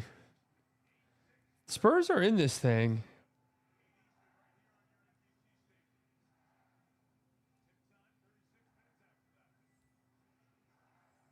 Fox. Oh my God, what a play by Cason Wallace. That was an unbelievable.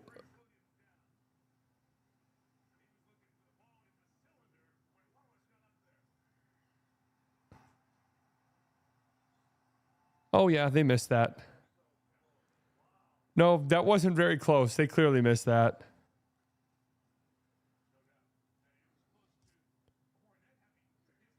I was about to say that was close to an offensive basket interference.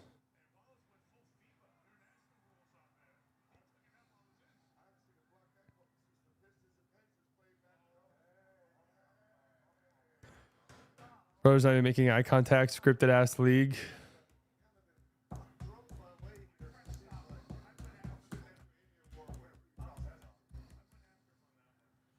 I have to see a replay of that because I'm not sure Cornette didn't interfere with that.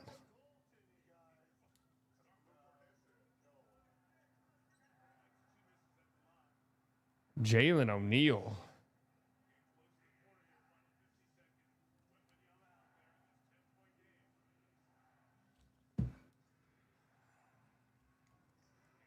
Can they review that at any time, or is it only in the last 2 minutes?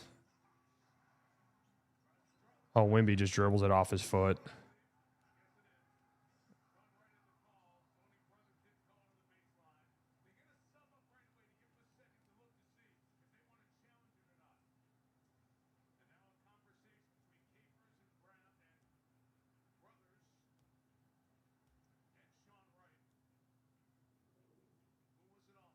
And it looked like that was off. Oh, that was off Chet's foot.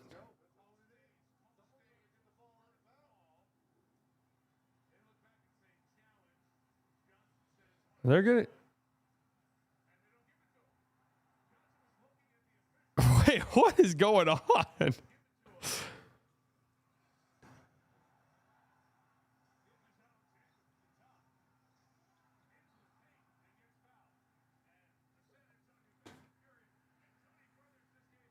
Here we go.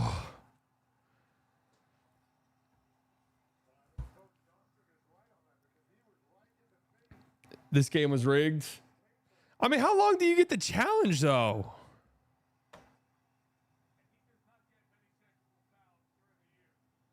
They're like, the whole, 40 seconds passed.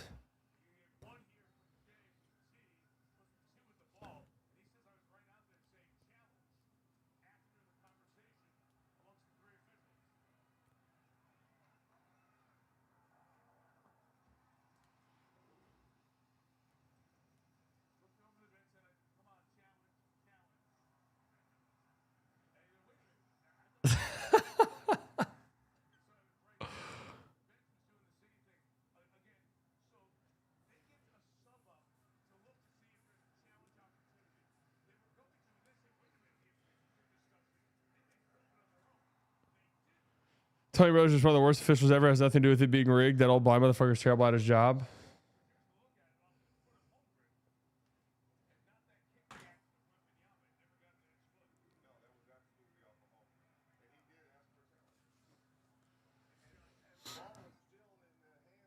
Shea makes 3 free throws. What's the copium slop? Got this slightly.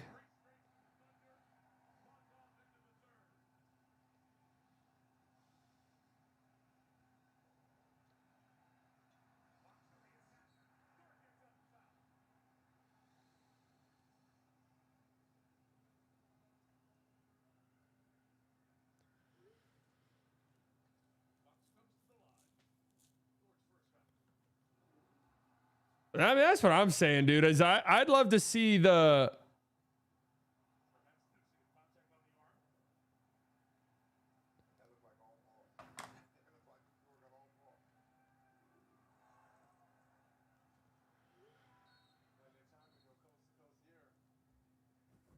I think he got armed first there. I think they would have lost that challenge if they challenged it.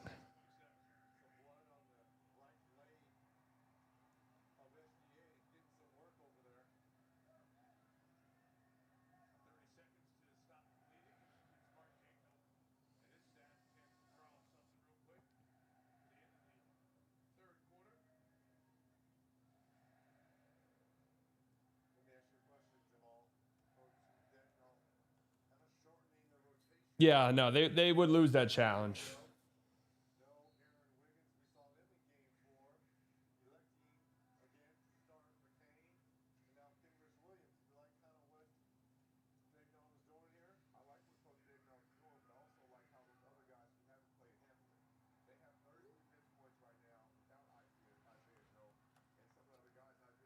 I mean, I'd love to see like they were literally talking about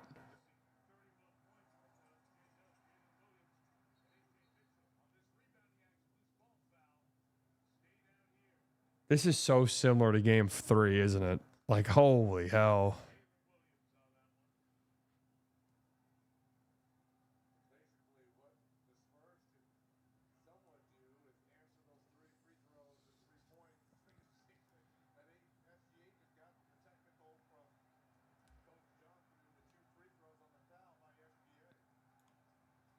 Like, holy hell.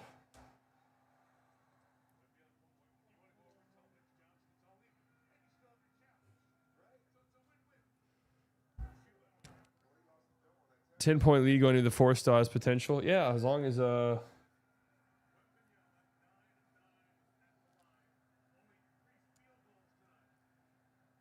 we don't get a stoppage every 3 seconds. Victor Nowitzki.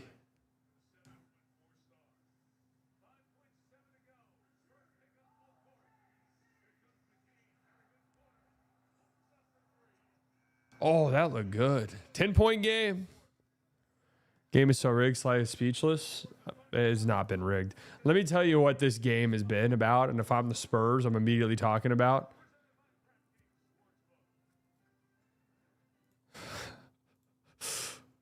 The sheer number and volume of horrible, dumbass fouls by the Spurs in this game. Just the sheer amount of just horribly stupid backcourt fouls. And fouls 40 feet away from the basket.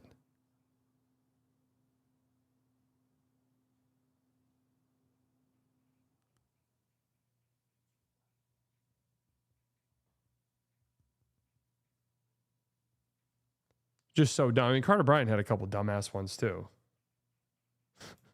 When you excel, they spreadsheet about you.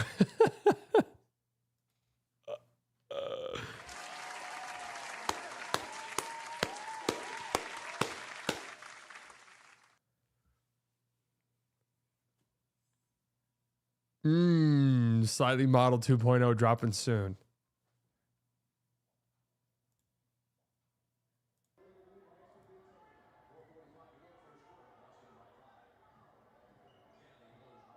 I'm telling you guys something. And here's the thing. Here's the thing that you never realize. You can watch these games. NBA Network will do nothing come like end of July. Like once summer league's over and we're really into the dog days of summer.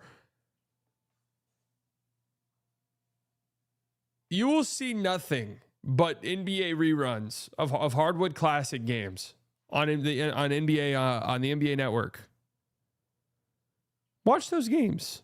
You will have a completely different outlook on the way. And it's none of these guys' fault. The game was just played differently. There was different rules on what defensive coverages were allowed and weren't allowed.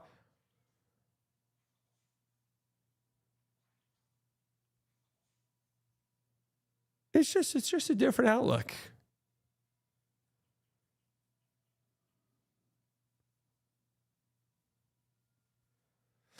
I love you, but hate how much you love OKC. How are you guys even getting that impression from this? Baiting the Thunder in 5 ain't for everyone. That's true. That's true. All these kids' vapes confiscated from a middle school is crazy. Damn, they're smoking Newports now. I'm telling you, I'm telling you what's gonna be. Here's what's gonna happen.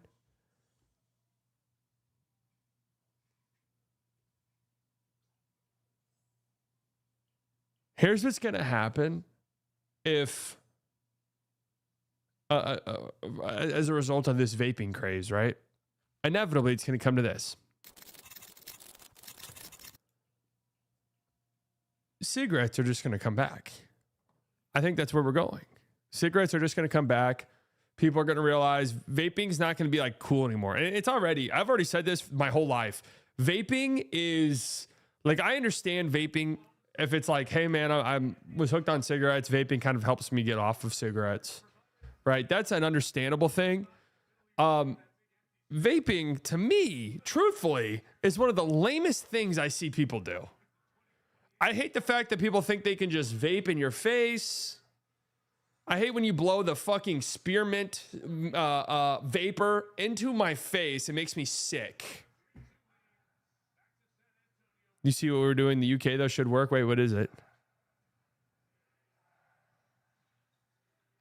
Vapes smell like shit.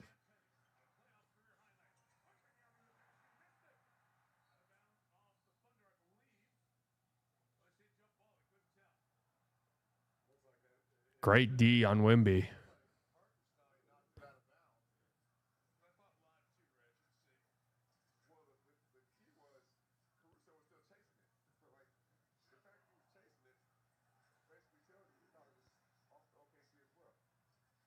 Phasing out cigs by refusing to sell to people born after a given year.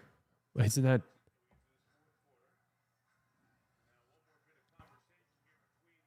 Phasing out cigs by refusing to sell to people born after a given year. Is that not what they already do?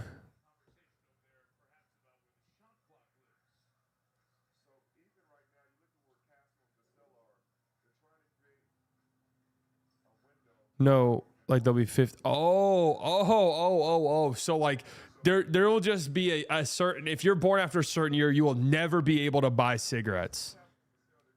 Oh. Huh.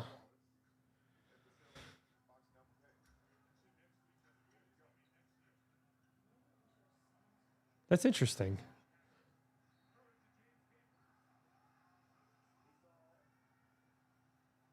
That's unfortunate.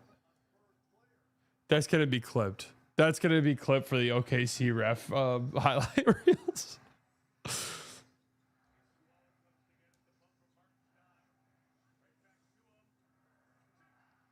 And I want to be very clear about some of what you may interpret as Thunder defending over the stretch is I've seen the most vile, horrible people on Twitter make their entire identities, we're going to cry endlessly about the officiating. I don't want those people to feel joy ever in their lives, right? What's the new Drake song? How does that go?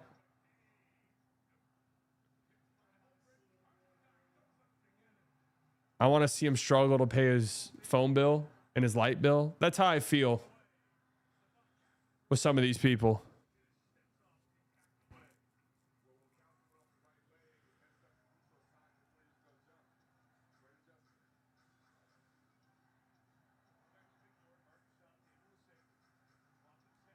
Hartenstein taking Wimby off the dribble. That was an interesting strategy right there. And then a bad turnover again.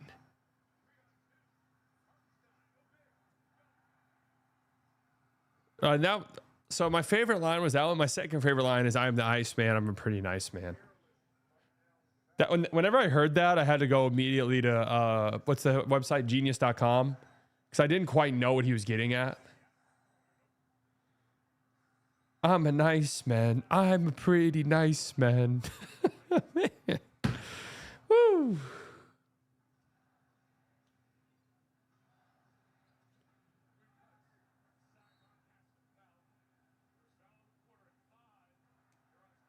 Five fouls on Stephon Castle.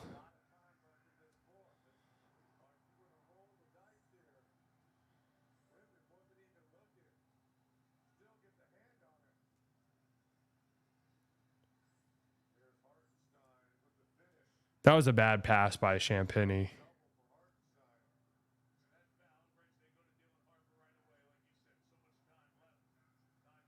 Yeah, I mean, what is Castle arguing there? And here's the thing: is Castle will be like, "What am I?" And then again, the worst accounts, and they're all like Nazis. Again, that's the thing: they're all vile, they're all racist. I don't know why. Oh my God, what the hell, Wimby? How did he strip that?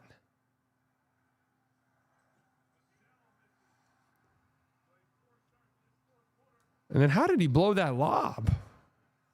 I think he just jumped too early, maybe. Good pass fake by Caruso, but he smoked it.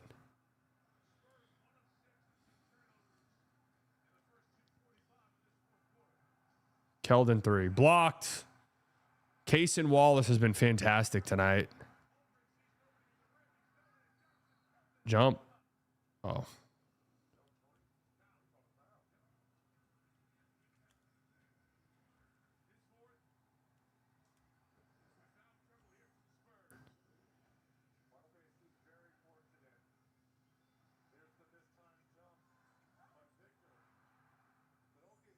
I think that was actually a bad pass. Oh, yeah, no, that was not a jump ball at all. That was definitely a foul.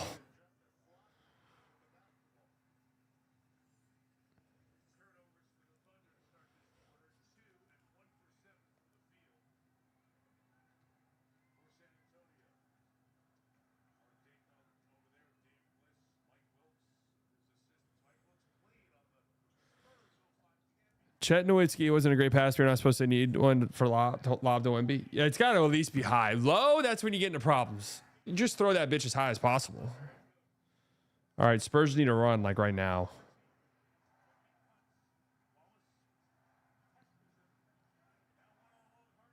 Wemby dancing.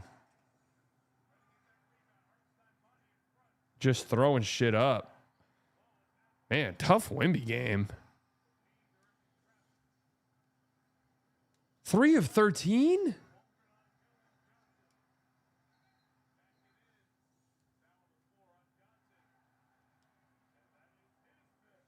I mean, Keldon, that's a foul, bro.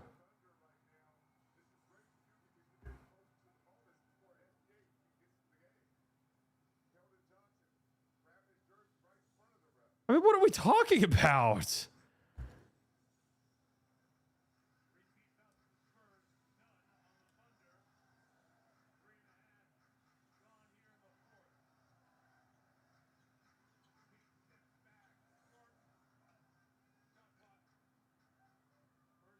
That's a wild Jeremy Kane shot. You got to just let that ball go out of bounds, I think.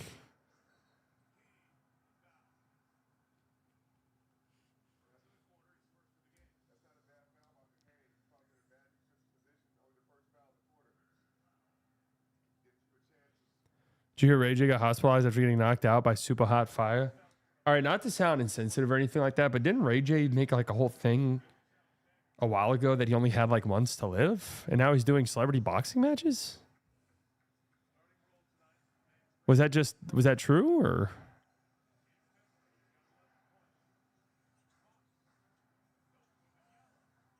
There you go, Wemby.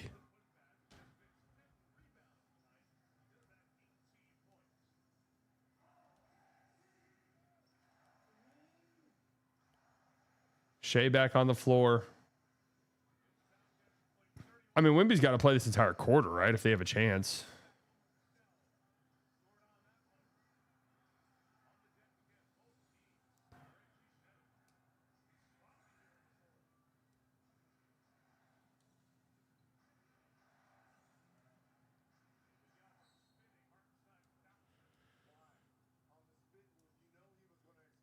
Yeah, that was a bad foul.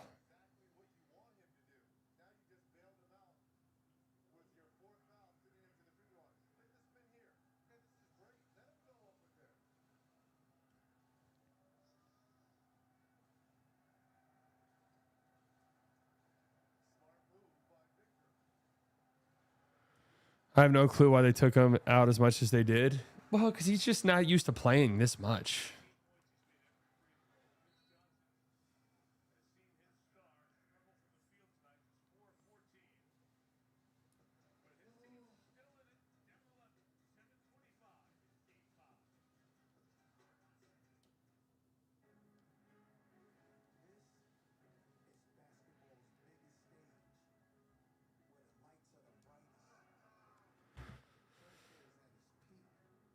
Wemby plays less than 30 in the regular season, going to 40 minutes per game is tough. Yeah, that's actually going to be an interesting sort of plot line moving forward, I think.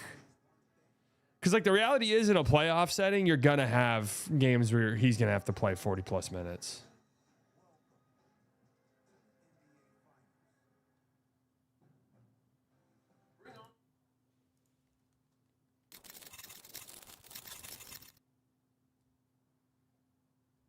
James Harden was asked to self-assess his playoff run. I think I did pretty good defensively, been extremely solid, and offensively getting guys shots and fitting into a system that was already in place. Now, it's funny.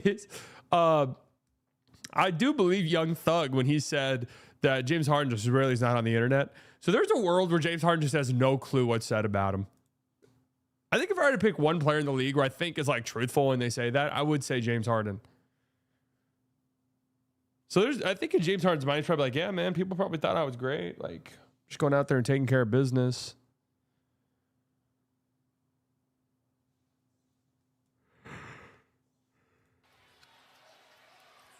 For the Thunder, it was like Oh my God, these tweets are so annoying, bro. I didn't appreciate Steph Curry trash talking 2024 MVP Jaylen Brown. Damn, that's from 2017. I mean, he was right. He's just missing a letter. Should be a shout out to the GOAT.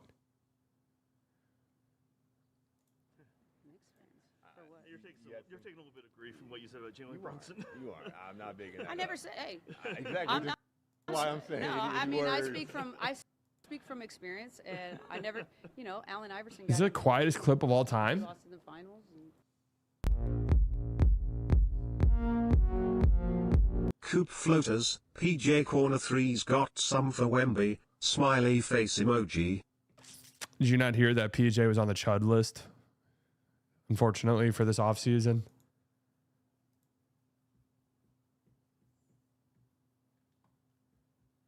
PJ's on the Chud list, unfortunately. Gun your head, do you think Doc Rivers knows he coached Julian Champagny? Oh, that's fucking funny as hell.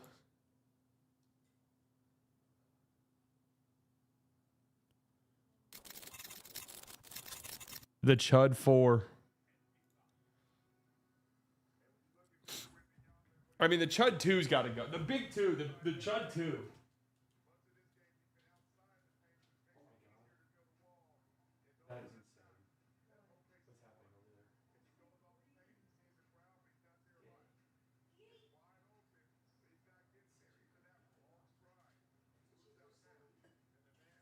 I just want to see him struggle with his life.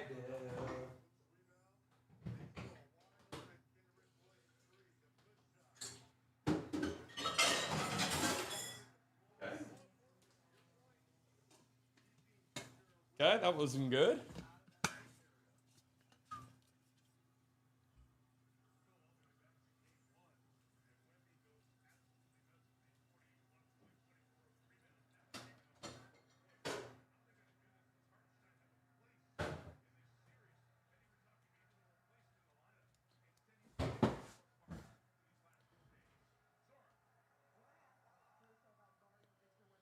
Victor Nowitzki, 10-point game. Still plenty of time left.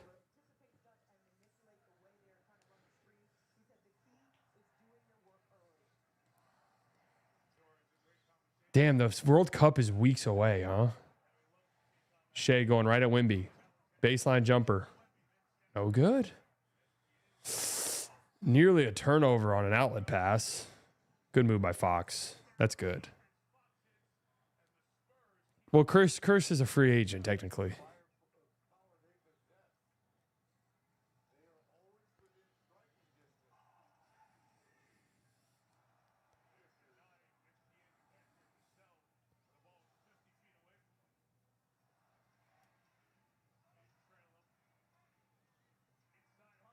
Good float by, man, Hartenstein's been fantastic. Fantastic. 12 and 12 for iHeart. I've got England beating the United States in the final. Good help by Vassell or by Shea on that Vassell drive. Uh-oh. That's big by Jared McCain, man. That's what he can do.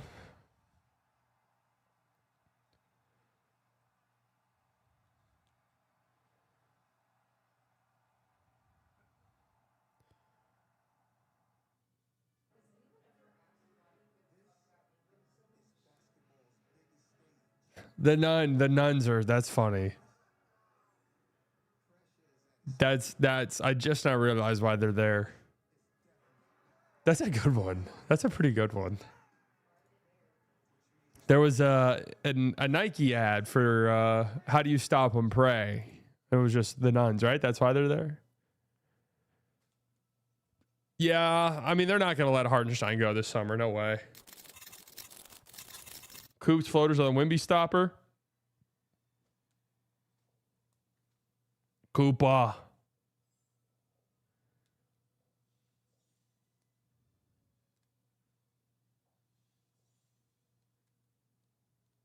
Because of the nuns at game 4. Oh, grossest thing ever. Tongue scraping. But I love it. You have a chance? Try one.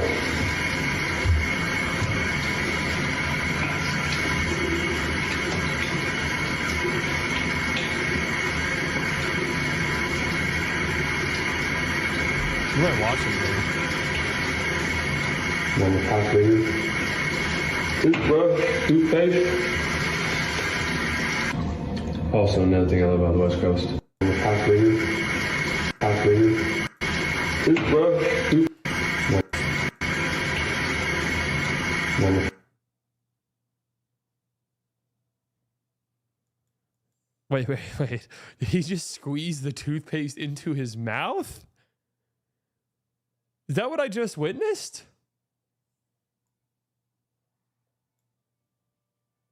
He just squeezed the toothpaste into his mouth and then from there went to start the tooth cleansing procedure?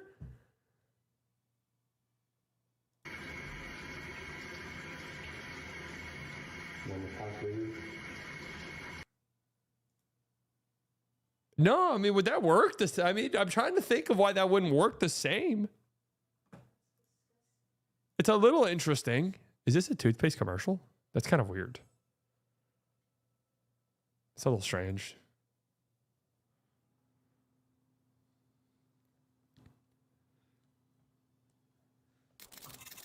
Maybe there's a...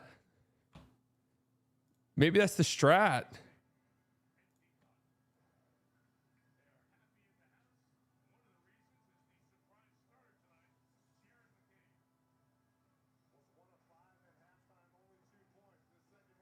So how much do you think GMs are thinking about the expansion draft in 2020 or whatever? Like, how much of their moves are made with that in mind? Like, I wonder if contracts and stuff have strats.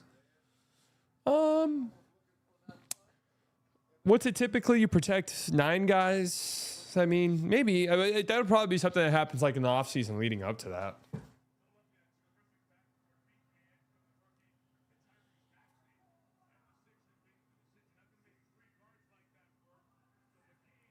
We could get Brown or Burries and be all right. Maybe a rotational player at 30. What's been with the random hate? I've seen this on Mavs Twitter lately with Kingston.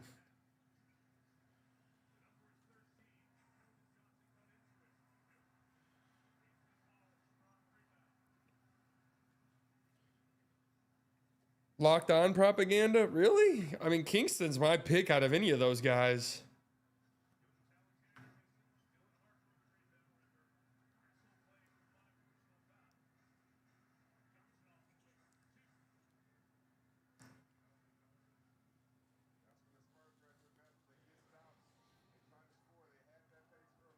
Flemings was allowed to put up 30 shots a game at Rutgers. He'd be consensus 5.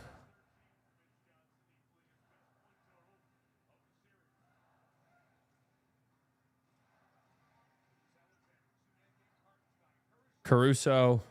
Good God, this fucking guy, dude.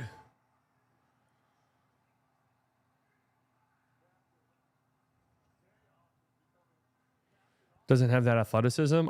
Kingston?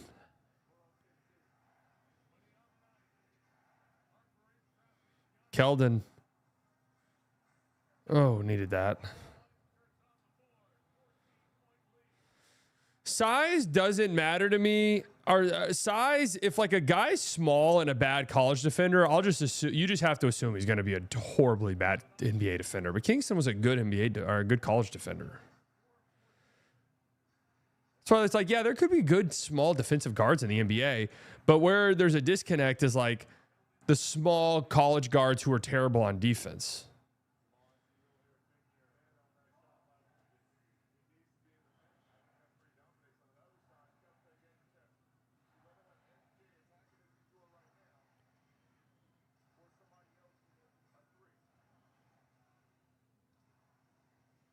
Caruso heat check. If that goes in. Wemby ditch the monks and learn the Dirk fade, son. God, if Wemby had a Dirk fade. I mean, here's the thing when people just cry endlessly about the Thunder. It's like, dude, I've watched the Spurs all year, bro. I know what Castle's on about, man. Dude, when McCain's going...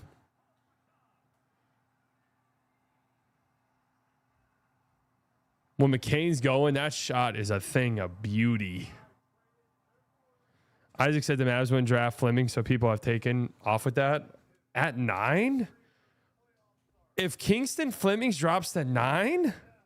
What are we talking about?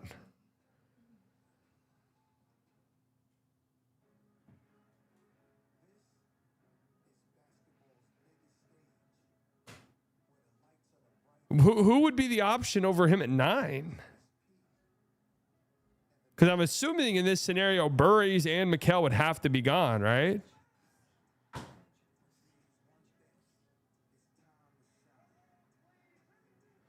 No, yeah. If you're not a Burries fan and you want to be if you want to cover for the Mavs, you better get on the Burries bandwagon, because I'd be shocked if that's not who is on the Dallas Mavericks in a handful of weeks.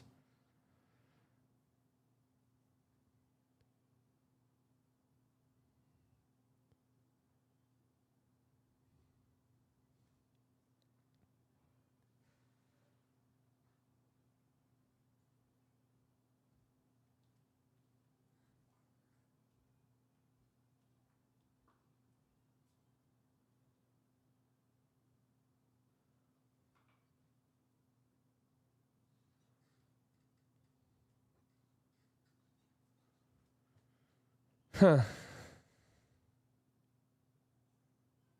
Tell me why I ran into about 5 Thunder fans in Alaska last week. Who's Alaska's team?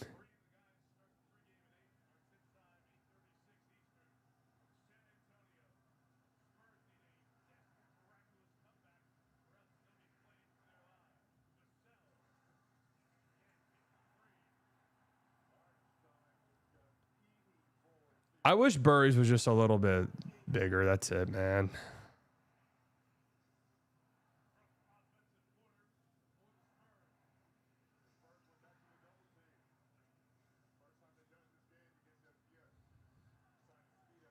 The Alaskan Bullworms. Big hit by Castle. 12-point game.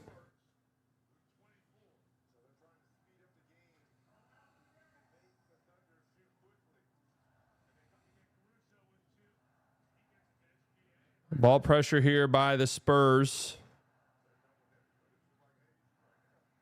Shea just dribbles right past it and gets a layup.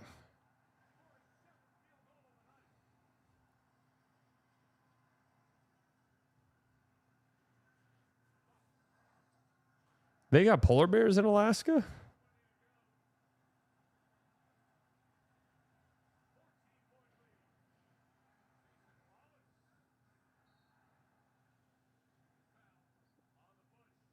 Castle's out of the game. Oh, was that not on Castle?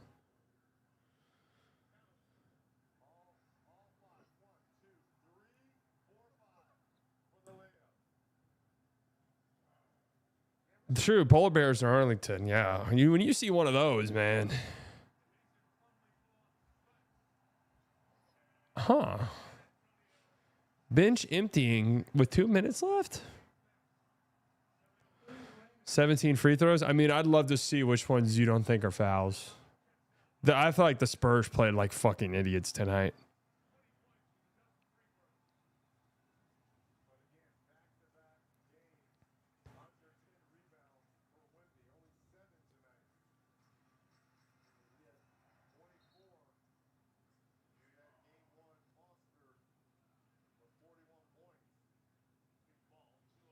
Derek Burry's Derek White.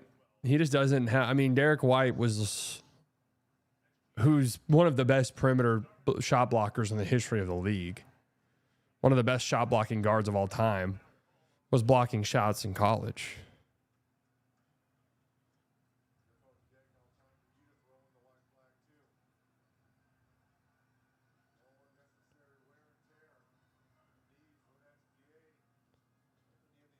I still think it's going 7 for sure.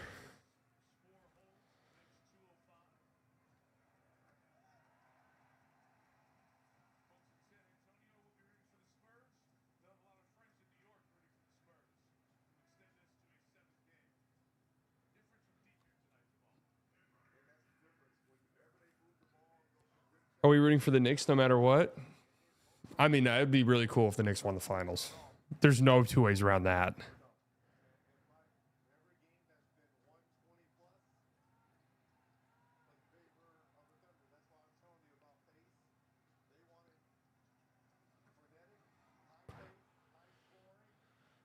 Am I rooting for the Knicks? I don't know if I'd just be rooting for anybody in particular, but I mean, seeing New York City if they win the finals, I mean that would be incredible.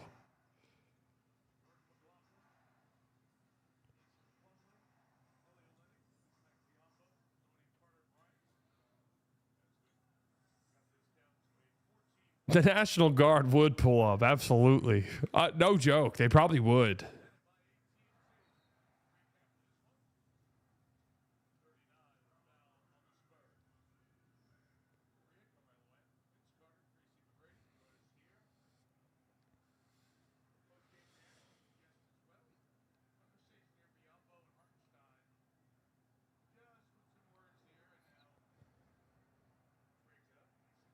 Damn, Plumlee.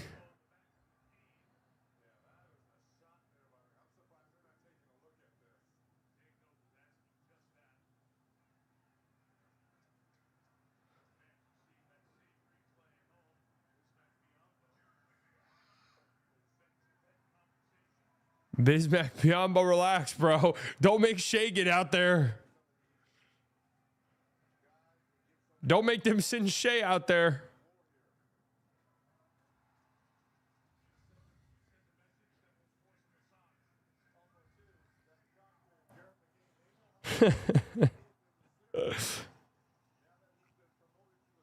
What do the shirts say?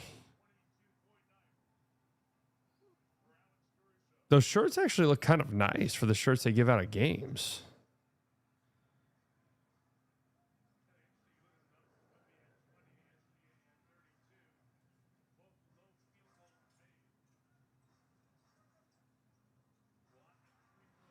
Damn, Joe just being sent out there in absolute garbage time is crazy.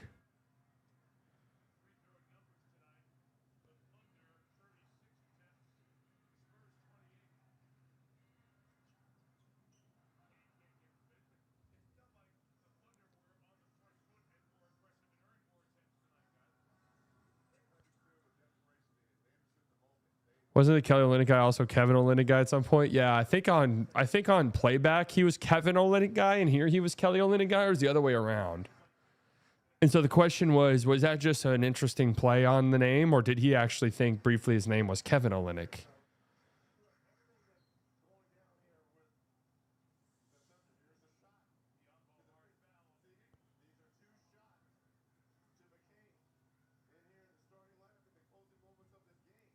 Yeah, why is Jared McCain out there?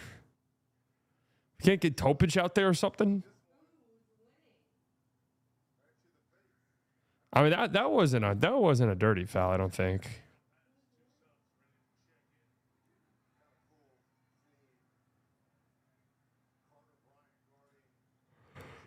That Plumlee one was crazy.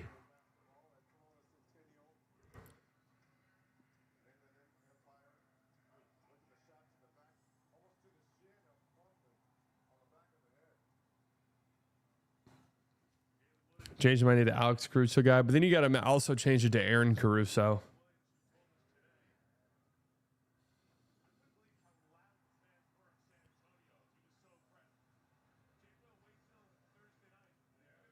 Alan Caruso. And like Wiggins is one of the last guys off the bench in a blowout.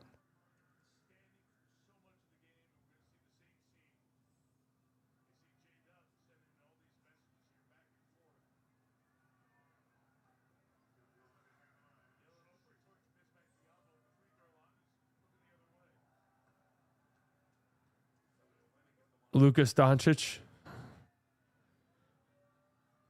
I mean, I think it's going 7 for sure. Need a Siley Letterbox update soon, bro. I haven't seen any movies. There you go. Here's Topic.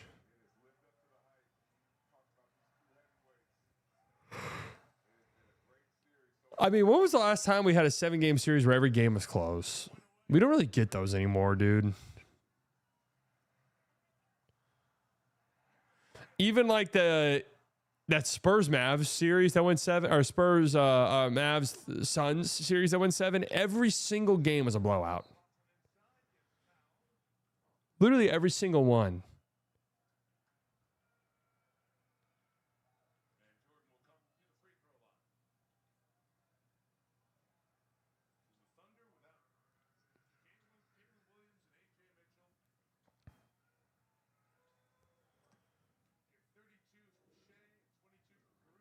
Castle and Foxy, Michael Lights are 2 bright players. I think they pissed themselves game 6.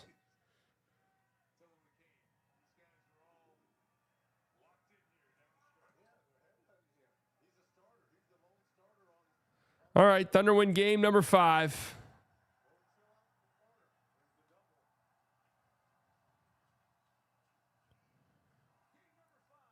One win away from making the finals in consecutive seasons.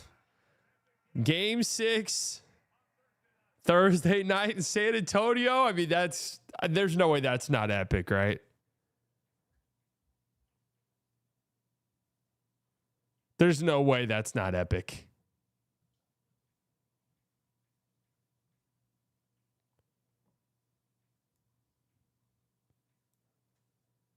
I think what OKC does really good is just drafting good rotational players and fit. I think Masai could do that for us.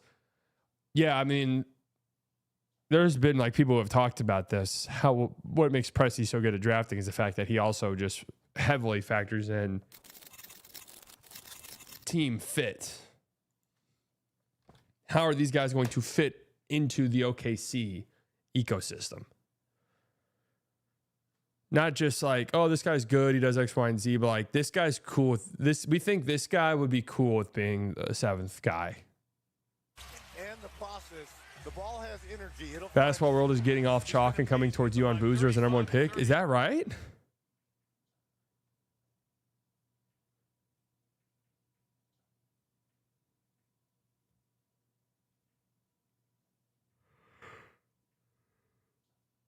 I mean, dude, the reality is about the Knicks is like this is the best 11-game stretch of all time. Yeah, I was at D Mill's wedding. That's why I was in Mexico. Yeah.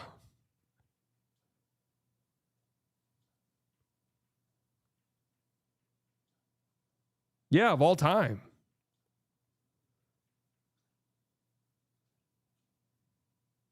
Era adjusted, it's gonna be different for sure.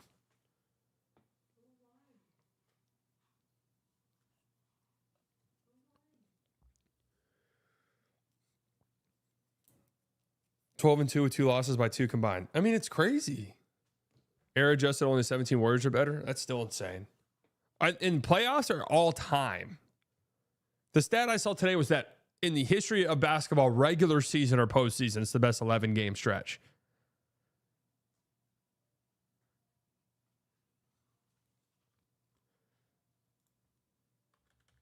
I mean, dude, good teams, bad teams, having an 11-game stretch like that in the playoff, having an 11-game stretch like that, period, but especially one in the playoffs. Here we go. I want to see this. I do. I'm interested.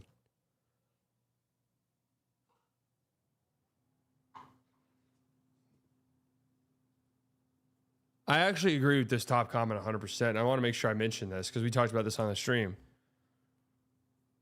Wemby just gassed, bro. It's clear and obvious.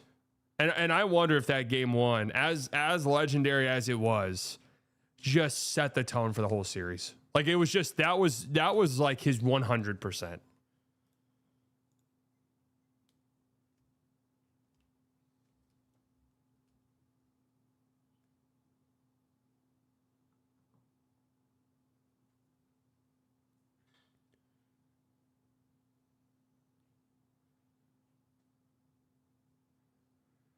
Spurs need a big on the floor like Wemby. Olynyk is my choice. Oh, with Wemby, Olynyk is my choice.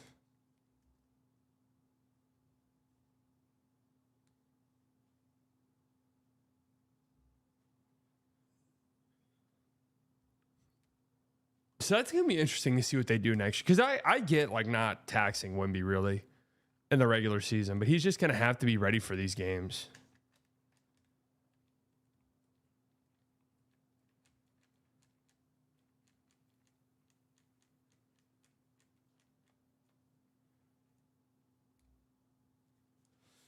The NBA do not want the ball to be off the air until June. It kills the revenue.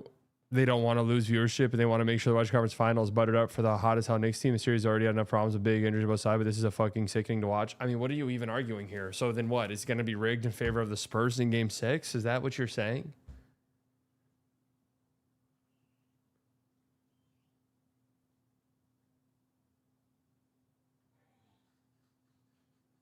I don't really get it. So next game will be rigged in favor of the Spurs?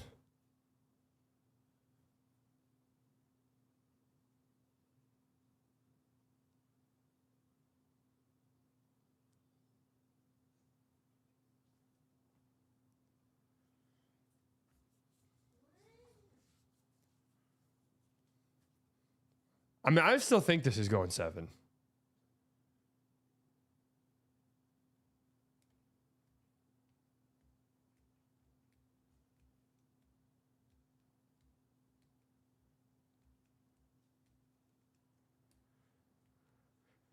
Dare I look at the NBA subreddit?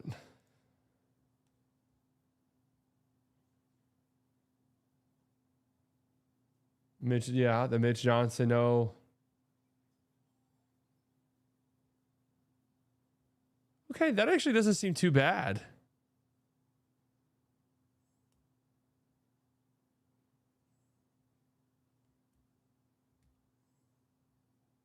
Honestly, not too bad.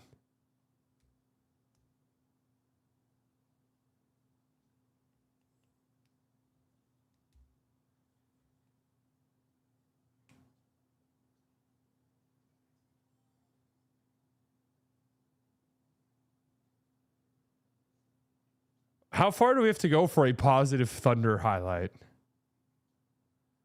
Like how far do we have to scroll?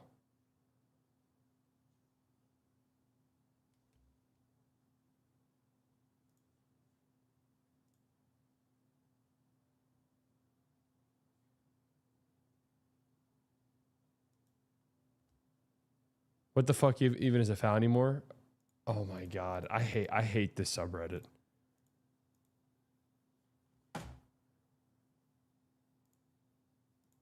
I really do. I think this subreddit is dog shit. If this subreddit got nuked off the planet, it would be honestly for the best.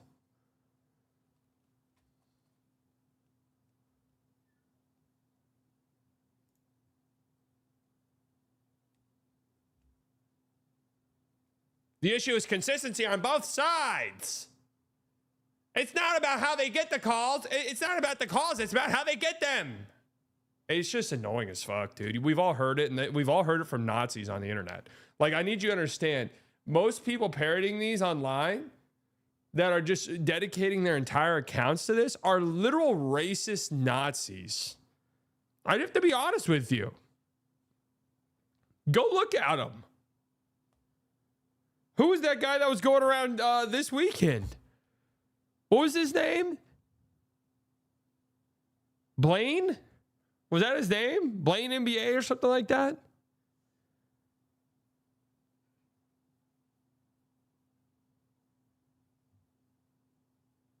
No, not the Yahoo writer.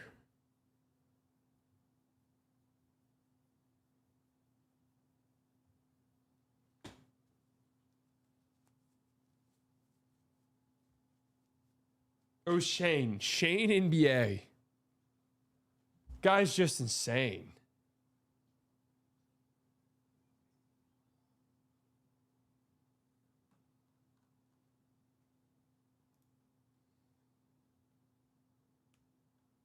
All right, let's see. Waiting to see one single positive highlight.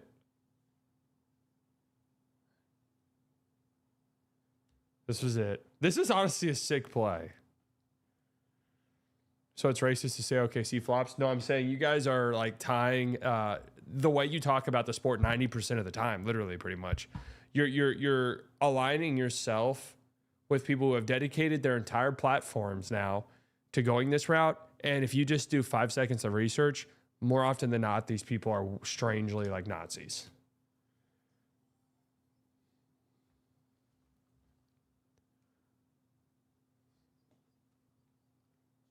I'm not sure why that's the case.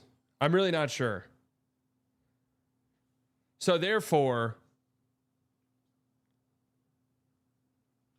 I got a Big Four accounting internship. I am proud of you, but I'm not surprised. That's what we do in this community.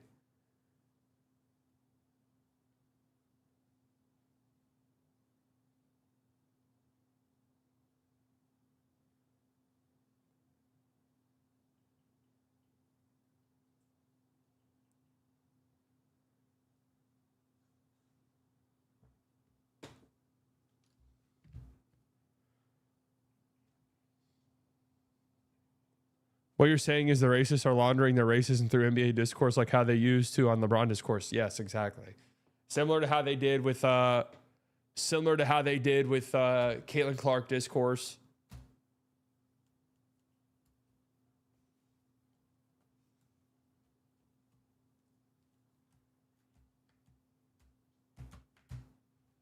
Absolutely.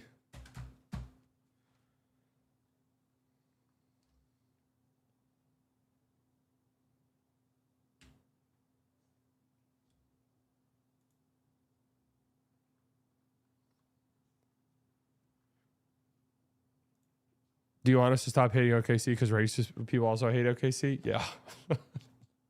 Let me just say this. I want some of the account, and I've had history with some of these accounts. Okay. I'm just going to leave it there. I've had history with some of these accounts. I want to see these people miserable. Okay. So I get joy out of that. And that's just where I'm coming from.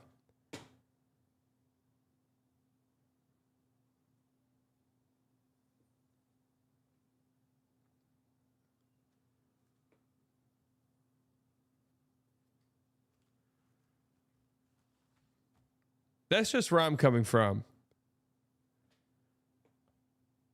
Yeah, the hero of the day guy. Yeah, him. Absolutely, bro. I honestly totally even forgot it was him because he's rebranded his account so much. But man, when he was unfortunately a part of Mavs fandom, oh God, there was some strange replies to my tweets that really sort of just like bordered on being like really weird, really strange, obsession level stuff.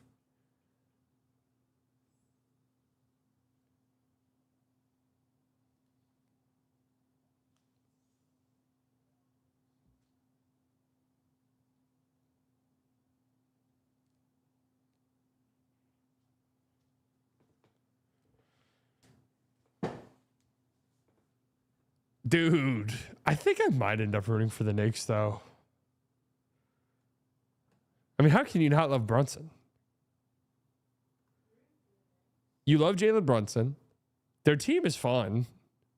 I will say, I was noticing this watching the Knicks yesterday, but I've noticed this all the time. Has Josh Hart ever committed a turnover, ever missed a shot, ever missed a defensive rotation, and it been his fault? I want you guys to notice that in game 1 of the finals. I want you guys to notice that. It feels like anytime something happens and Josh Hart turns the ball over or something, it's immediately he's blaming somebody else.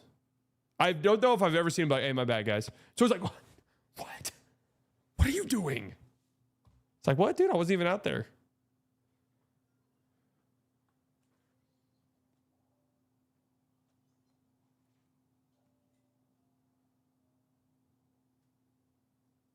I don't like Brunson. The head bob is too much for me.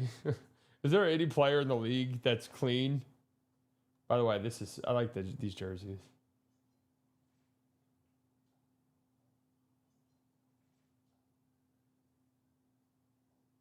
Maybe it's because the NBA has actual accessible discourse. Nobody knows the NFL is too complicated. Nobody watches hockey or soccer, and baseball is more or less solved. Only debates left their hoops. That's actually a great point, 214. And I've actually thought about that before, that NFL discourse is weird because genuinely nobody knows what's happening in the game. You have to like study the NFL, I think, endlessly to understand it. And that has to be like all you do, basically. Not nobody, but I'm saying like to fully understand what was happening on this coverage, what the linebackers were doing, what the protections were on the offensive line, what the defensive what the rush was with the stunts. Right? Like there's so much that goes into it, and you have to have access to like fully understand it. You have to have access to like film that is paywalled beyond like having access to the Fox or whatever.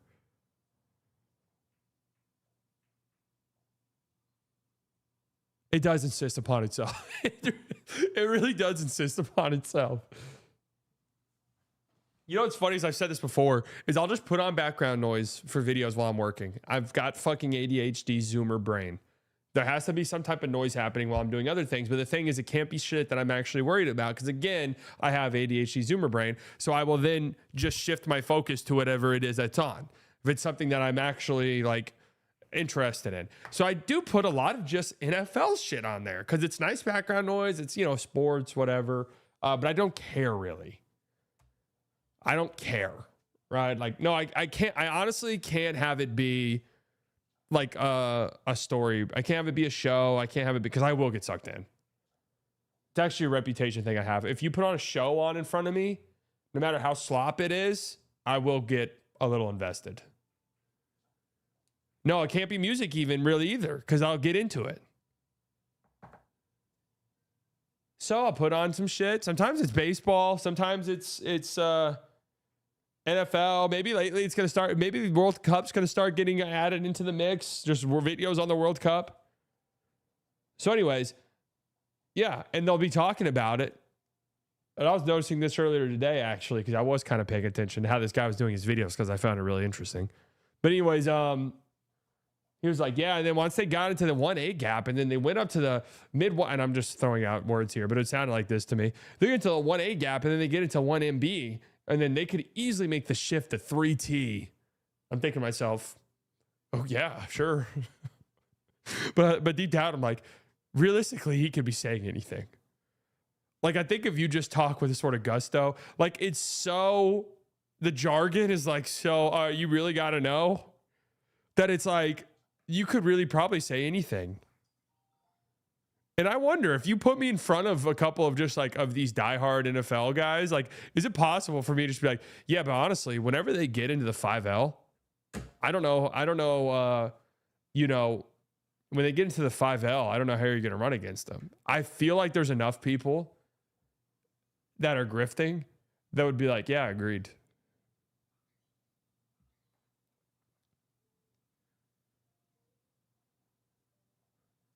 How many grifters do you think are out there where I could say that and they'd be like, yeah, true. Good point. I'm like, yeah, thanks.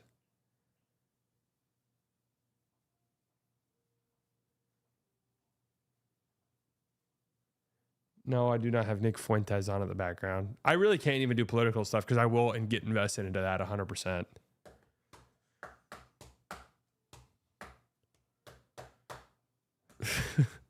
Astute. That's astute. We'll be watching Champions League final? Man, hell yeah, I'll be watching that shit.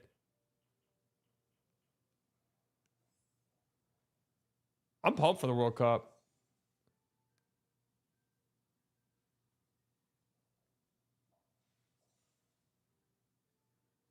I will get too invested into political stuff. Again, it has to be something I know for a fact I will not care about.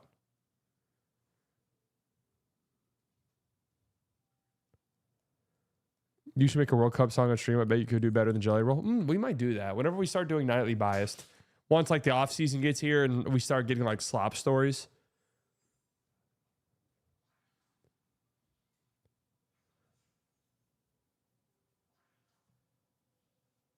Sub to anime with no subtitles, you're going to subconsciously learning a language. I'm telling you though, like if it's story related, I will get sucked into the story.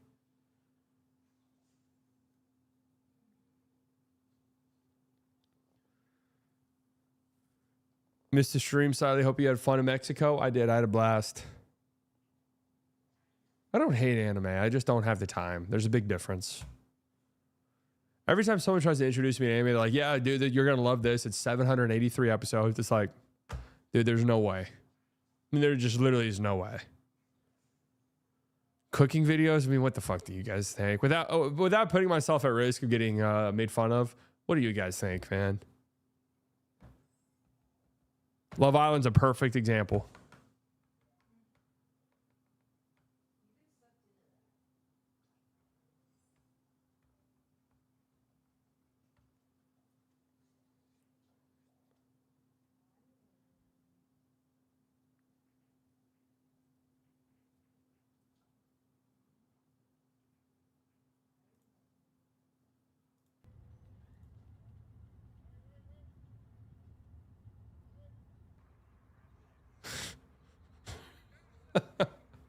Is this real?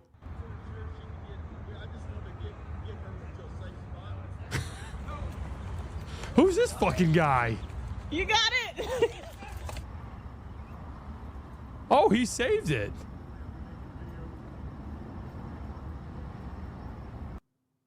Dude, aren't kangaroos like... By the way, these are some of the funniest videos on the planet. The Waco Police Department having to chase a kangaroo. This guy with the net. How do you even show up to work the next day? Does Waco have a zoo, I'm guessing? Rodney Keldon, you're an animal? Keldon? Huh?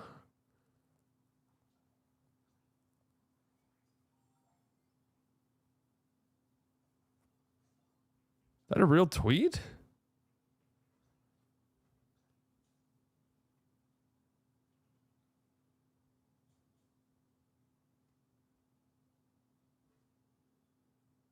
Alex Caruso shooting 47.7% from 3 this season. Wow. Wow. All right, guys. Damn, I was gonna say we'll be live tomorrow night, but no, we won't. And unless it gets rained out, I'm going to softball on Thursday. So I'm gonna be on House of Haymaker though tomorrow and Thursday, and we'll be doing the Slightly Biased show will be back on Thursday from the Haymaker Studios. So that will be fun. I'm about to do a Slightly Report. What should my Slightly Report be on tomorrow?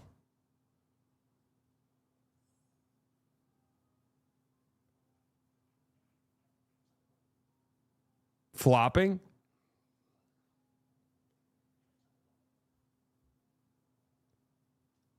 Dart? Maybe that's a good one. We'll figure something out. Now we have to start getting creative. It was nice whenever there was games. It was just like the Slightly Report was whatever game was on that night. Now we have to start actually using our brains. That's no fun.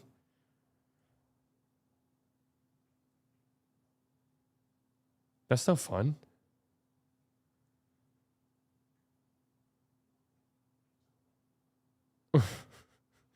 All right. Flopping is your best engagement bait. That just seems like something I don't want to get into, bro. Not at the dedicated. We've already done that before. Remember on the stream last year, we did a we held a trial for Shea and we went through all of his foul calls.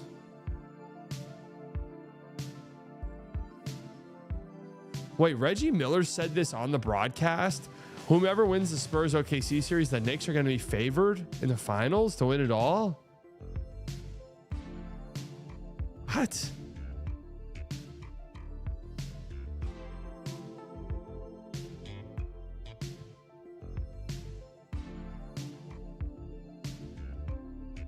Okay. All right. All right, folks. Thank you all for tuning in. All the OGs, you guys, I love you very much. Could have spent your Tuesday night anywhere in the world and you decided to spend it here. New subscribers, I promise you guys will not regret it. Donations, members, you guys never have to do that. It helps out tremendously. It makes you feel so good. You guys enjoy the rest of your night. I will see you all later whenever I drop a Slightly Report. Slightly Report. I'll talk to you all later. Bye.